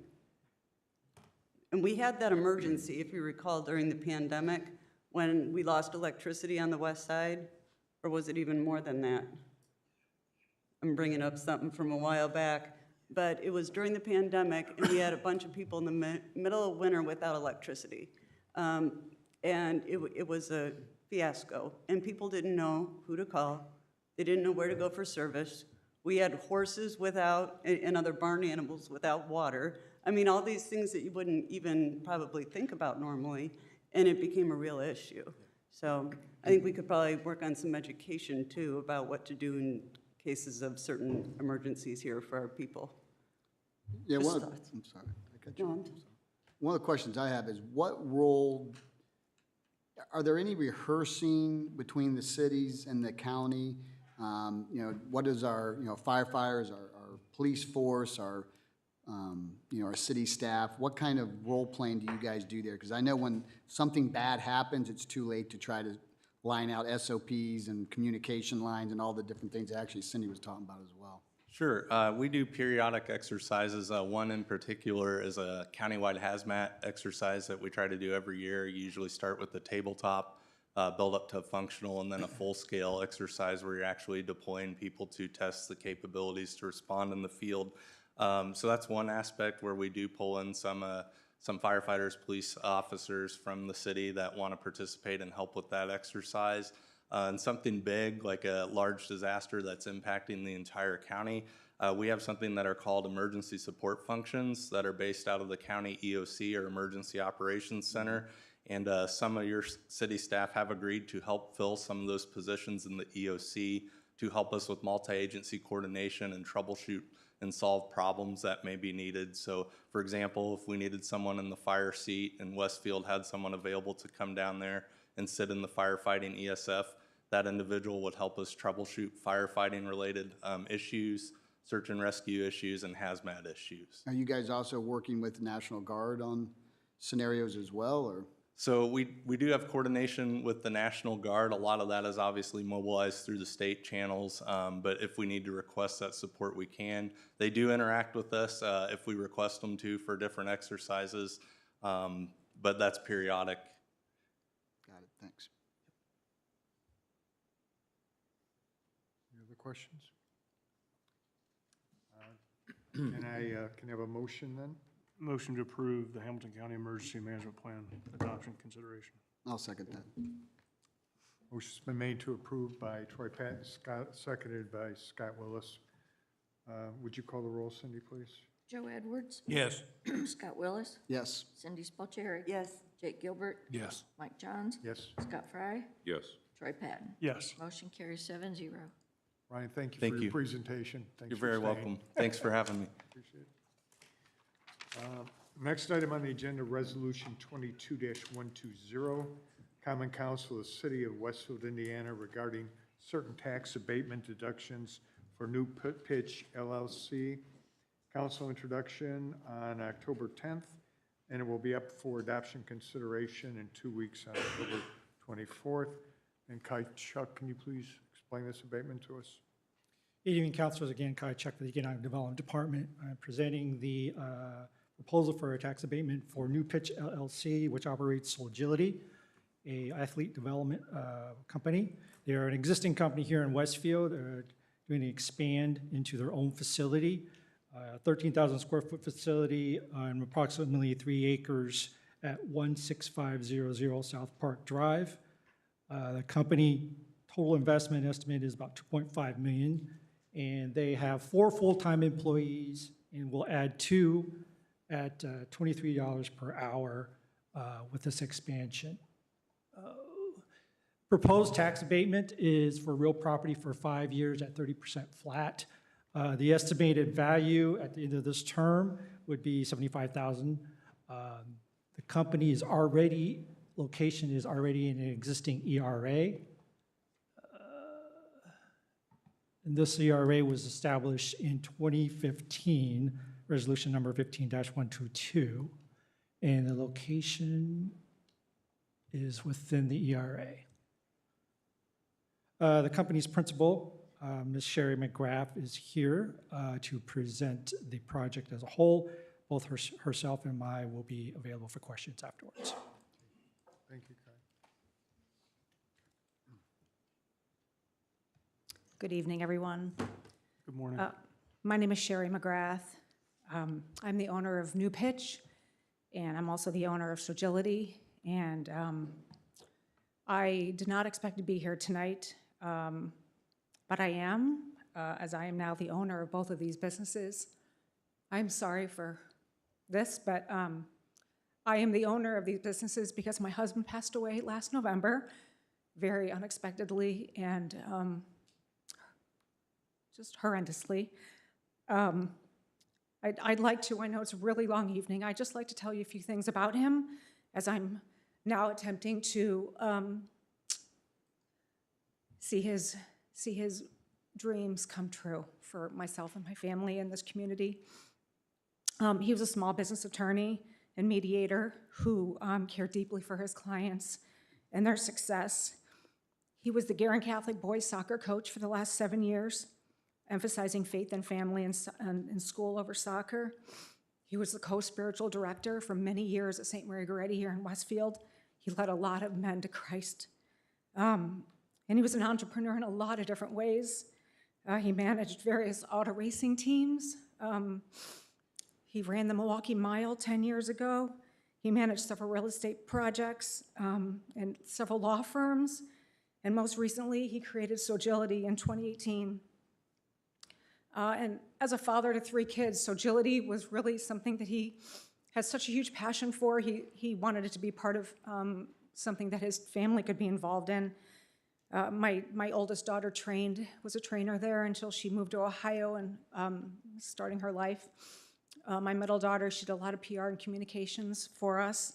And then my youngest son, he's 14. I'm trying to get him to clean toilets, but he would rather just have fun on the equipment. And I really need to get home because he's at home alone. So anyway, for our last 33 years together, I've been the behind-the-scenes person supporting him in all his endeavors. And now I find myself leading these companies, and I'm building a terrific team of people. And I've got a lot to say about Sogility, but it's a really long night, and I know you all want to wrap up. So let me say a few things about Sogility in case you're not familiar with it. Chris understood the need for training that could help with body awareness, positioning, and movement in soccer in a way that results in better athlete development. We focus on technical, tactical, physical, and mental aspects. We bring technology, data, and fun together to help them gain confidence and become a better player. After just a few short years, he realized that we were outgrowing the space that we were in. We were renting a space on South Park Drive. He bought 5 acres of land in early 21 to build a bigger facility. And so we'd like to train more kids.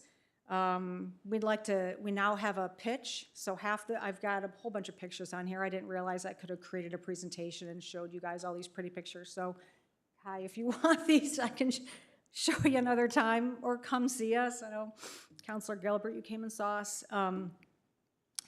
half of it is for our training that we've been doing, and half of it is cage soccer, basically, where the kids, we can actually now see the kids play and see how well they've gotten. And I'm really the behind the scenes person on this. I'm not the soccer salesperson, but anyway, it is. We've got so many awesome plans for it. We are looking to do an outdoor pitch as well. We're going to run a lot of leagues, a lot of camps. We're looking at offering it as rental space as well, rental opportunities for the community. I know there's always a need for space for kids to train on and play on. And we're also looking at this to be our flagship location, where potential investors and future facility owners can come and check us out. So we're going to drive a lot of people here to Westfield.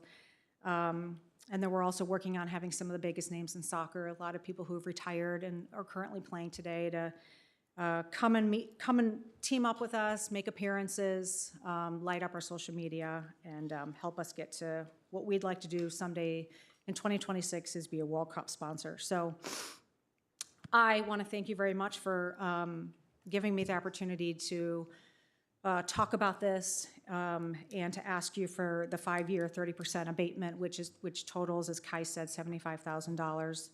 I totally realize this abatement could have been much higher, but given the circumstances of everything that happened, we're just not on the right timing for that. We are looking at the money to go towards employees, and let me just make one comment on the employees. So as you saw in the abatement, it doesn't look like we have a lot of employees. We've got a ton of part-time employees, right? We've got a ton of people that are trainers. And then we also have a holdings company, which is not a part of any of this presentation, because we plan on having many facilities. We have Westfield today. We opened up Fisher's last year. We plan on having many other facilities.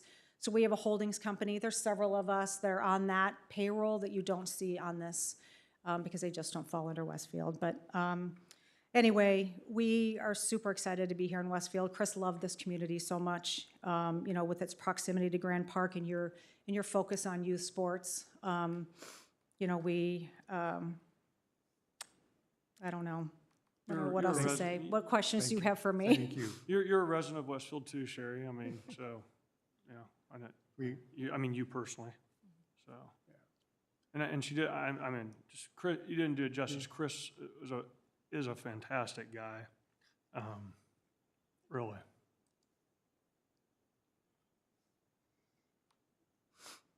Thank you.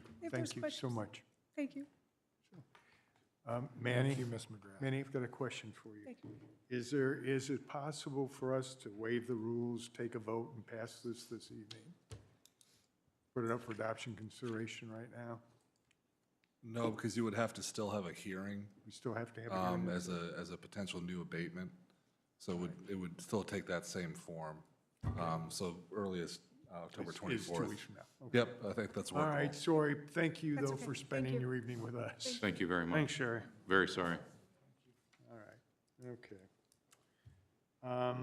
Moving on then, next item, Resolution 22-121, approving the APC order pertaining to Osborne Trails Economic Development Area.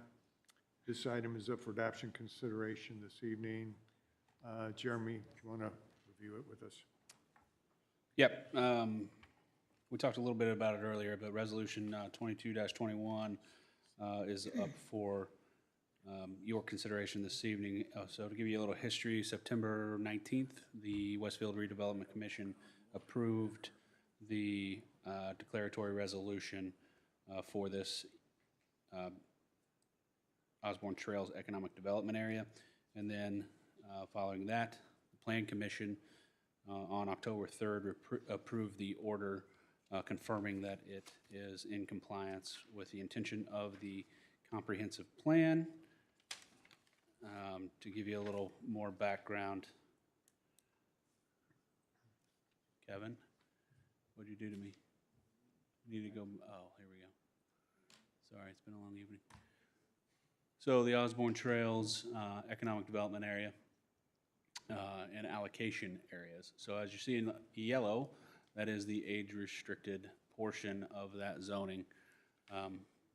and the blue is the commercial portion of it. So this EDA would be divided into two allocation areas, one capturing the increment off of the age-restricted residential, which is allowed by statute. There's not very many residential situations where you can have a residential TIF or economic development area. In the blue area, we do foresee some commercial development there. We already have West Fork on there, and as West Fork, as their abatement starts coming off, it will flow into the CDA as well. The full intention of the money, once the project comes to fruition, is to improve 191st Street from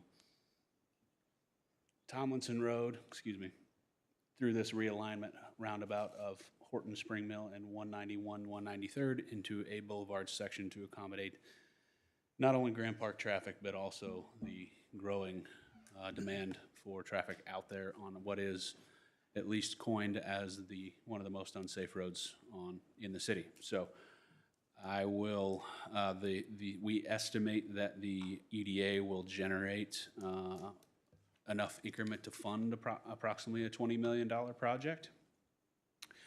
First thing that would be funded is the roadway. If we were able to get some sort of federal funding or otherwise assistance to help build this stretch of road, which we estimated about $40 million,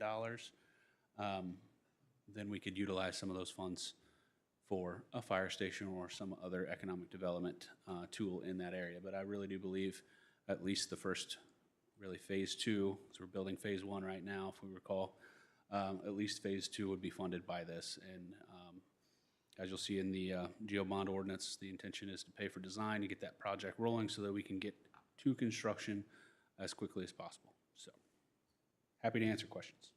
I got two questions, Jeremy. First off, you say the total cost of the project would be 40 million? Did I hear that correctly? It's estimated at 40 million right now for essentially from the Tomlinson roundabout through this intersection that you see here between the blue and the yellow. And if we did the TIF, how quickly would it start shutting off money where we could start getting this project going? I mean, is there a timeline or? If we get this established by the end of the year, it'll start generating increment next year. Well, January 1 will be the new assessments. So everything that wasn't fully complete and everything that was built this year will automatically start generating increment. And our hope is that if it gets established, we get the design working on that phase two, that next piece, in the next year and a half or so, we would be able to generate enough increment to support a ban to bond type strategy as we have done in many other applications. Thank you. That's exactly what I was wanting to hear. Jeremy, I recall a lot of the conversation around Osborne Trails with the age-restricted community, really kind of focusing on the fact that that was going to be a big beneficial impact for the school, because with the age restriction, we're not necessarily adding students, we're not necessarily adding headcount to the schools, yet they're going to benefit from the tax dollars, the revenue there. And this seems to kind of undo that.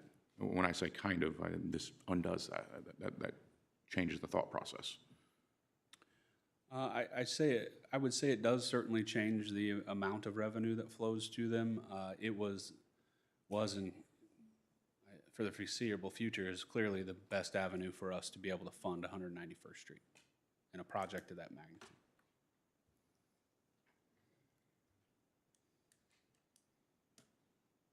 Jeremy, if we create a TIF, how do we cover the police service and the fire service for this area? Well, the intention of the economic development area is to build the infrastructure that we need to support the area, and then that offsets the operating dollars that would be going toward building this infrastructure, if that makes sense. So instead of building it out of general fund or some sort of tax levied bond, it comes out of the EDA. There's a whole lot of residential going on out there, and it's going to be here before we know it, and the road is already very, very congested. Counselors, any questions? Do I have a motion regarding this resolution? Resolution, sorry, it's getting late. I'll make a motion to approve Resolution 22-121. I'll second that. Motion was made by Counselor Spaljerik, seconded by Counselor Willis. Cindy, would you call the roll, please? Troy Patton, No. Scott Fry, No. Mike Johns, No. Jake Gilbert, Yes. Cindy Spalgeri, Yes. Scott Willis, Yes. Joe Edwards. Yes. Okay, motion carries 4-3. Thank you all. Good. Thank you, Jeremy. Moving on to our next item, ordinance 22-42, 785 and 787 West 193rd Street annexation. We have a council introduction this evening, followed by a public hearing this evening. And Lauren Gillingham from our community department is going to present this. Good evening. It's late. For the record, Lauren Gillingham with Community Development. These parcels are very close to where Mr. Lawler was just showing. So item before you is a voluntary annexation of 2 parcels totaling roughly 10.8 acres, generally located at the southeast corner of 193rd Street and 6 Points Road. The 2 parcels are platted as the Little Eagle Creek Estate subdivision and are zoned Spring Mill Trails PUD. The public hearing this evening has been properly noticed and advertised. The ordinance will be eligible for adoption at the November meeting following the adoption of the fiscal plan. Happy to answer any questions. Okay, well, this item requires a public hearing, so I'll open the public hearing at 10:40. You have any cards, Kevin? I've never said I'll open the public hearing at 10:40 before, so, but I am closing it at 10:41. Councilors, any questions, comments? Do I have a motion on ordinance? No, we don't. It'll be up for adoption consideration at the next meeting. Well, actually on November 14th, so, okay. Moving on to our next item this evening, ordinance 22-44, establishing a policy for reporting capital assets. This ordinance has a council introduction this evening, up for adoption consideration on the 24th. And Marla Ayler, could you present this, please? Yes, I promise to be as fast as possible. Mayor, councilors, thank you for having us. I promise to be brief, relatively simple introduction, no PowerPoint. The capital assets and capitalization policy is based on a previous policy by the same name, passed by Westfield's Town Council in 1999. The truth is, the previous clerk treasurer failed to record the document, and because truth often exposes error, it became necessary to reiterate, restate, and define the policy in a clear and concise manner. Also included and reiterated is the 2016 policy on materiality thresholds, which was established and changed slightly in the same year from $1,000 to $5,000 in ordinances numbers 1622 and 1643. I've added a new policy on reporting material variances for the purpose of reporting irregularities and losses covered in Ordinance 2245, which had not been previously done. Collaboration across our organization can be challenging due to often competing objectives and limited time and resources. It requires establishing common goals and language, as well as developing good working relationships within and across departments. Our objectives are to improve effectiveness and efficiencies of government operations, including the safeguarding of assets, and to establish an inventory control system for fixed assets, infrastructure assets, and depreciable assets with which the clerk treasurer is required to report annually in Gateway. The activities listed in the capital assets and capitalization policy ensure that directives are carried out and that necessary actions are taken to address risks with built-in monitoring activities. These actions make up the 5 key components of internal controls and comply with government reporting standards, and we would appreciate your support of this comprehensive policy at the next meeting. Thanks. Good night. Unless you have any questions. Councilors, any questions this evening? On these 2 items, we're going to look at both these ordinances then. Then Marla, thank you for presenting both ordinance 2244 and ordinance Thank you. 2245. And we look forward to taking those up for adoption at our next meeting. Mr. President, I shared a few comments with Ms. Ayler earlier today, and hopefully those could be addressed or forwarded along before the meeting. Cool, thank you. No, it's all good. Just call with any questions. Thanks. Thank you, Council. Appreciate it. Our next item, ordinance 22-46, City of Westfield, Indiana, authorizing the issuance and sale of a general obligation bonds for the city. Has a council introduction this evening, and I'll have a public hearing in 2 weeks. Jeremy, floor is yours. Thank you. You did a nice job introducing it. We've talked a little bit about it already, but the introduction of this ordinance is, as you stated, to seek approval for the issuance and sale of general bond, or general obligation bond for the city. This recommendation comes from our financial advisor, which is FSG, based on the desire, really based on the sustainability plan and the ability to manage our tax decline, our levy decline, and also capture the revenue necessary to support these improvement projects. As I stated earlier, the proceeds of the bonds will go toward acquiring fire apparatus, local road, street, and bridge infrastructure, construction of a roundabout at 181, and replacing the Cherry Street Bridge. And also the design of Phase 2 of 191st Street. The bond amount is not to exceed $5.815 million. One of the questions I did receive from Councilwoman Spoljaric is what is the anticipated interest rate? The bond ordinance clearly states that it cannot exceed 7%. We are estimating or expecting about a 4% interest rate. This will be a 2-year payoff, so if the bonds are issued and approved and issued, we'll pay $3 million in 2023, $3 million in 2024. And then subsequently, we capture that same $6 million of our taxpayers' money as opposed to it going elsewhere. So again, to state specifically, fire engine 84, $750,000. Design services for the 191st Street expansion from Tomlinson to Grand Park Boulevard, $700,000. 181st and Wheeler Roundabout, $1.2 million. And the Cherry Street Bridge replacement of estimated at $3 million. Questions for me? I'm just going to reiterate what Councilman Willis said earlier. If we can just maybe get an Excel spreadsheet detailed out on that, on the costs. I'm sorry, you just want a summary of the expenses? Yeah, just an Excel spreadsheet. Yep, no problem. I have one right here. I'll just forward you that email. And then quick question for you. Does leasing count towards the debt of the city? I thought we did that. Did we do that last year?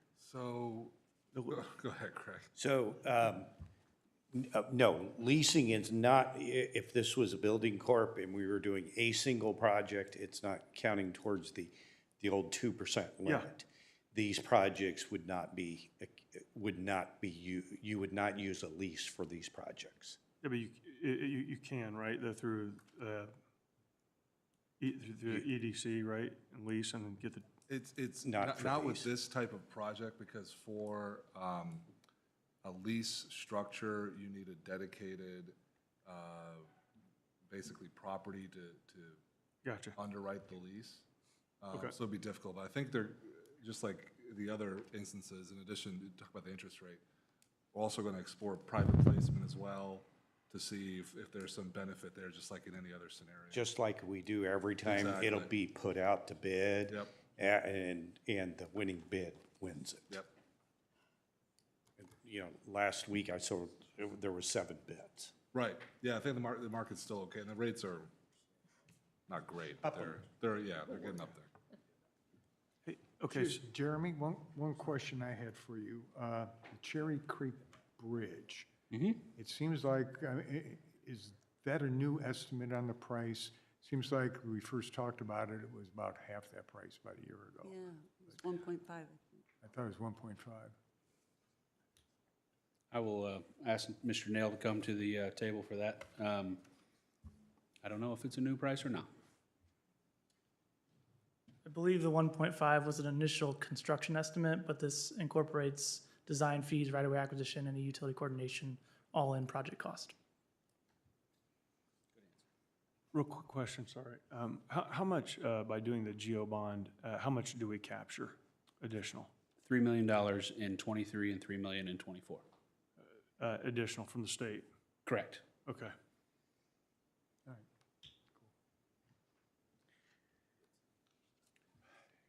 Any other questions? No, sorry, that's it.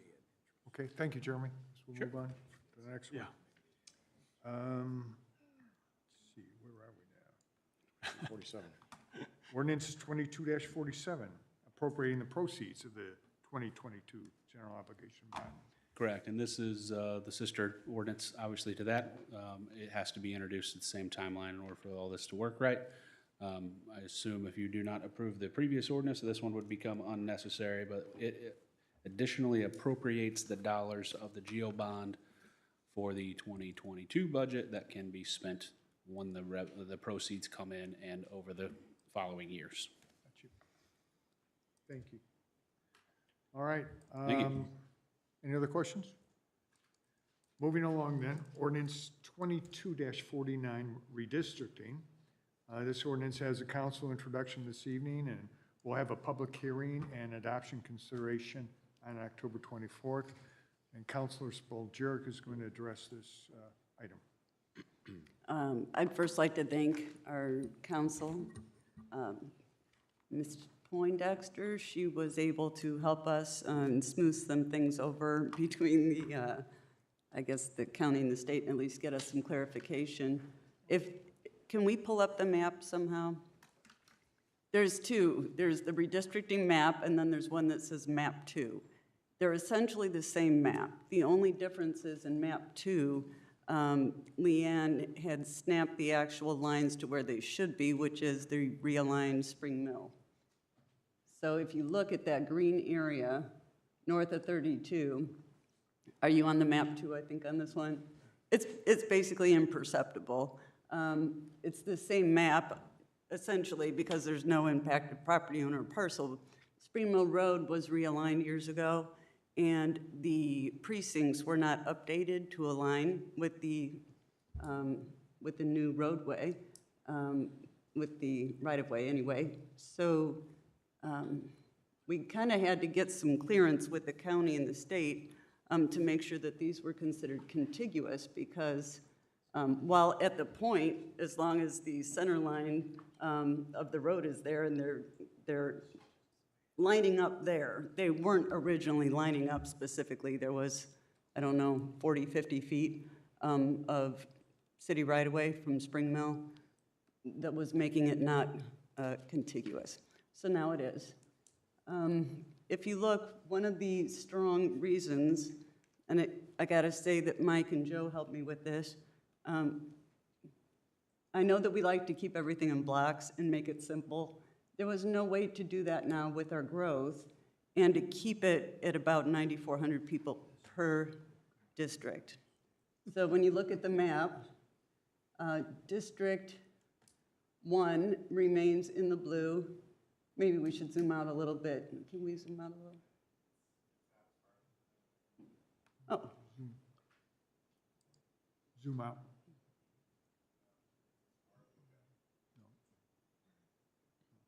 That's weird, on mine it's not. Can you go back to the agenda and pull up the other map, maybe? It's still not going out, huh? Well, this will work right here, I guess. I mean, it tells you pretty much what you need to know, I think, as long as we could go down a little bit, maybe. There we go.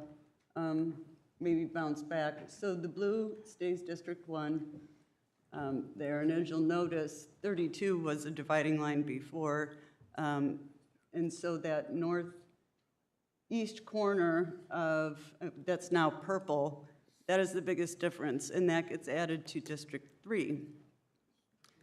And then District 2, which is Jake's current district, adds in this portion on the north side west of Spring Mill.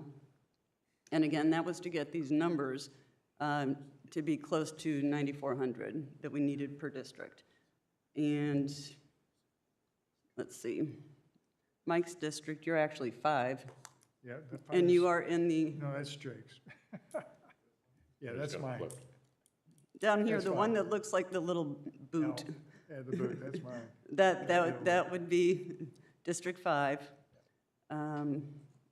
So that does encompass a lot of the 31 corridor too. And of course, Scott Fry's current district, District 4, has a lot of the new growth area that will be occurring and has been occurring. But that is all south of 32. So, and mostly to Spring Mill, minus the one section there, I believe my eyes are getting old. Is that Merrimack? Yes. Yes. So Merrimack will actually be remaining with Mike John's district in this scenario. I looked at about 20 different scenarios. This one did get us the closest numbers. The districts with the current, and these numbers change all the time, obviously, but the numbers that had the lowest amount were the, in this scenario, were the ones that are going to see more growth, probably. So all in all, from a numbers perspective, this really worked out, and that's about all I got to say. I would just share that it was a pretty frustrating experience because, like Cindy, I like the blocks. I like the way it used to look and nice and square and made sense. But we had to follow the state rules. And state rules said that, one, you could not break up any precincts. And two, they had to be contiguous. And 3, you could be no more than 10% difference in population between all the districts. So when you put all those together, this is what we came up with, and this is with the help of the county. And so, like it or not, that's the best we can do. We pretty much got our blessing on this one from the powers that be, not officially, but in theory. So we do have a public hearing on it, I think on the 24th, though. Yes. Yeah. Okay, councilors, any other questions? Comments? Thank you for all the hard work. Sure. Thank you. Our final item tonight is discussion of term limits. I'm going to ask that Councilor Patton cover this issue and talk a little bit about the example that was provided. Yeah. So just real briefly, I mean, this is kind of a interesting subject, but basically it would install term limits for city council members, as well as the mayor, as well as the clerk treasurer, those elected officials. The city council and mayor would be 2 terms. The clerk treasurer would be 3. And really, I'm not going to go into a whole lot because I'm not an attorney, but from my understanding, the state is silent on term limits. So that means that it becomes I'm going to say a home rule or house rule. Home rule. So if we wanted to enact term limits, we could do so. It has been voted on in other municipalities in Indiana. There are some who don't want it. I understand that. Approximately 2/3 of the people in Indiana want term limits. And I think, from a national level, I think term limits, everybody wants term limits until it pertains to them, bottom line. And city councilors are no different. I will hold myself to the fact that I started, a year ago or this term, so if I were to go again, then that would be my second term and I would be out, so I would hold myself to that. But anyways, this is kind of a reference to the Evansville ordinance, and I've spoken with I don't know if it's the city council's attorney, and and he is a member of IMLA. And there are several attorneys that believe that this is correct. There obviously are people that are biased one way or another, depending on what outcome benefits them. So for that, just want to introduce this. Just one quick question. Yep. Just for a point of clarity here, it says, it goes through the different positions and then talks about their limit, and it says consecutive terms. So kind of sifting through the gray area, is it a term limit for consecutive, serving consecutively, or is it a term limit in all? So, for example. Consecutive. Okay. They could technically take off 4 years and then run again. Okay.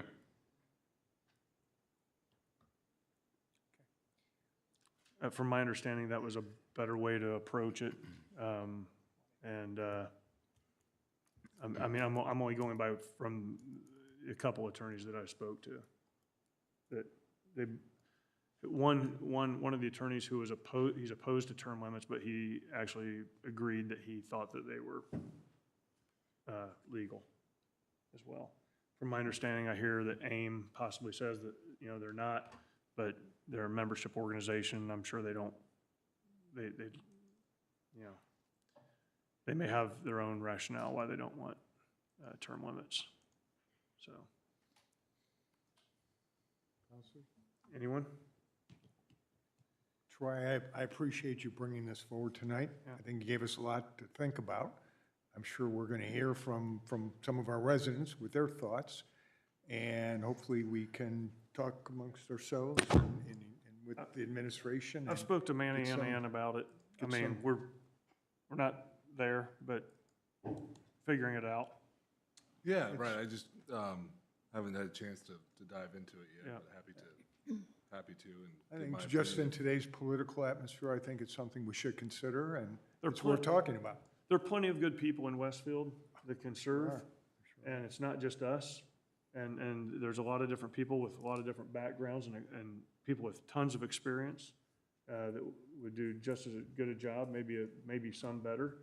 And you know, I think it's term limits they're a good thing. I mean, it wasn't made so people their full-time job would be a city councilor and they would do it the rest of their life, or a U.S. senator even for that matter. So. You want me to take a look before next meeting and chat about it? Please. Manny and while we're looking, so I guess I'm in general for term limits, but again, I wish we had staggered terms. I think that would just be helpful. That kind of concerns me more than term limits, is that. I can, unfortunately, I can answer that one now. In this instance, there's 5 of us all on the same. Right. You know, now, it may not matter, I don't know. Yeah. But No, it's a fair question. That you're not alone, but there are very few that have it. And the unfortunate reality is that issue had to be addressed at the time of the reorganization from town to city, and it cannot be revisited again. That's kind of the harsh reality of it, and unfortunately. But it's an important question. I think that, I mean, from what I'm understanding, there's certain people who aren't running, or if you know, you guys are running for mayor or whatever. So I mean, it may turn over on its own. I mean, truthfully. But I had the same concern, and Manny and I talked about that a year ago too. So, all right, this evening, do we have any guests who would like to address the council this evening? Linda?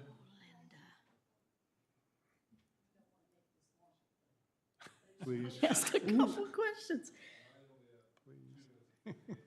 Okay, all right. My question is, do we have a document that tells us what's covered under legal retainers? Because I think we have retainers and then we have non-retainer. Do we have that? Do we know what it covers? Because it sounds scary when the lawyer says, well, then we couldn't answer this and we couldn't do that. But what is under the retainer? I'd like to know as a private person and a resident. And my other question was, can we get a copy of the sustainability report? And if those budget pages, the 2023 memos were changed, could we get a current copy of that? I think we've asked for that. We got it, didn't we? I haven't seen those online. I've looked for them, so I'd appreciate if you could put those out for all the public. Thank you. Thank you. Clerk, If I could I'm address sorry, the Jeremy. retainer question. So as proposed in the 2023 budget, the retainer goes away, and we are proposing to enter into an agreement with Manny to establish a flat rate service for all things except for bond issuance and land acquisition that would require condemnation. Am I forgetting anything? Right, no, that's fair, and litigation. Yeah, and litigation. So the point is, so that if we need more than the not-to-exceed amount, right, you would know, A, exactly what that was, because it's a big enough project, and B, you would have a proposed budget related to that we would report on monthly. Just treat you like a regular business client. Making you all aware of that. And likewise, and not to exceed for the RDC for the fees associated with RDC legal, so. Jeremy, can you post the information on the budget, the stuff that Linda mentioned? Can you post that on the agenda so it could be found? I cannot physically post it, but I can provide it to someone that can. Is that fair? Sure. All right. All right. Any clerk treasurer comments this evening? I have one.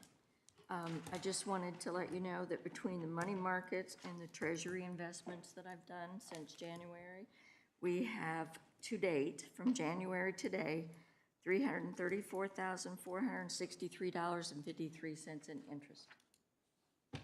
Just so you know. Thank you.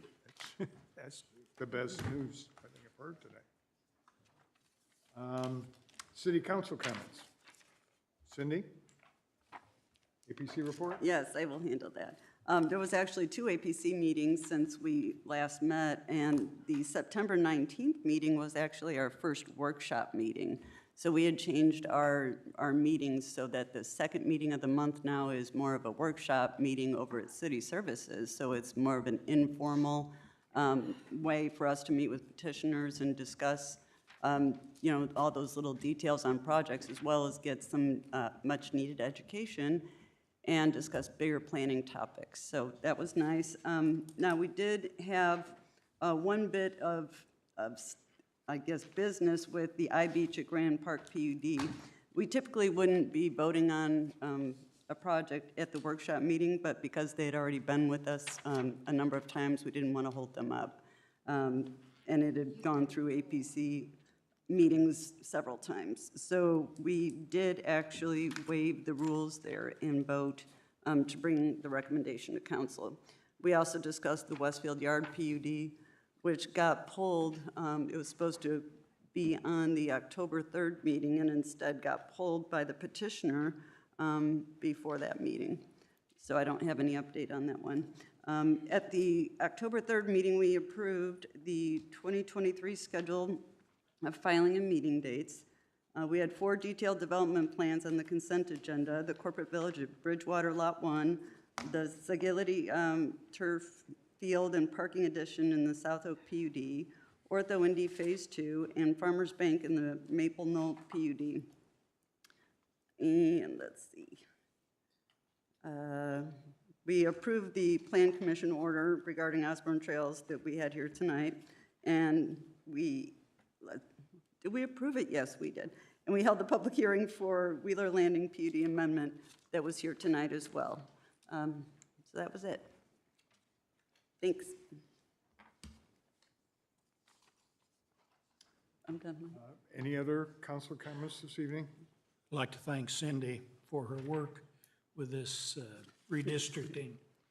She kept us glued together, she and the county and the laws. But She really did. She cracked the whip, so thank you, Cindy. Thank you. Thank you. We appreciate the direction. I just have one comment, Mike, Yes. and I'll be done. Really, everybody needs to, everybody knows this, taxpayers of Westfield, we really have something special here in Westfield. And there's a lot of rhetoric about, oh, we're closed for business. Or if you can, this city council has actually only voted down one item that's actually been brought to us by the APC that had a favorable rating. And that was the item right next to the schools. That's the only one time. Westfield has something special. We can measure twice, cut once, and frankly, we have a lot of good things. We have a great school system. If we want to pack the house filled to the gills and, lower property taxes and lower property values, kill the schools, right? I mean, and then that'll happen. And we don't want to do that because the schools are the greatest asset, regardless of what people think is the greatest asset here in Westfield. And I think it is the schools. And I think we need to protect them at all costs. So, that's it. I agree with Counselor Wills, or Pat. I would just add to that, I think we do our best to deal with developers. We appreciate what developers do for the city. They've helped to make us who we are today. But that doesn't mean we can be easy on developers. We've got certain standards that we have as a city, and we're trying to improve those standards and improve the looks of our city. And as we grow, our expectations of what we would like to see from developers has increased too. We're not the old vinyl village. We got rid of the vinyl. I mean, there's each year you see we've made significant progress to improving the very basics of our expectations from developers. So developers, we love you, but I guess we're just bring your best here, and we'll love you more. So, Mayor Cook. Good night. Good night.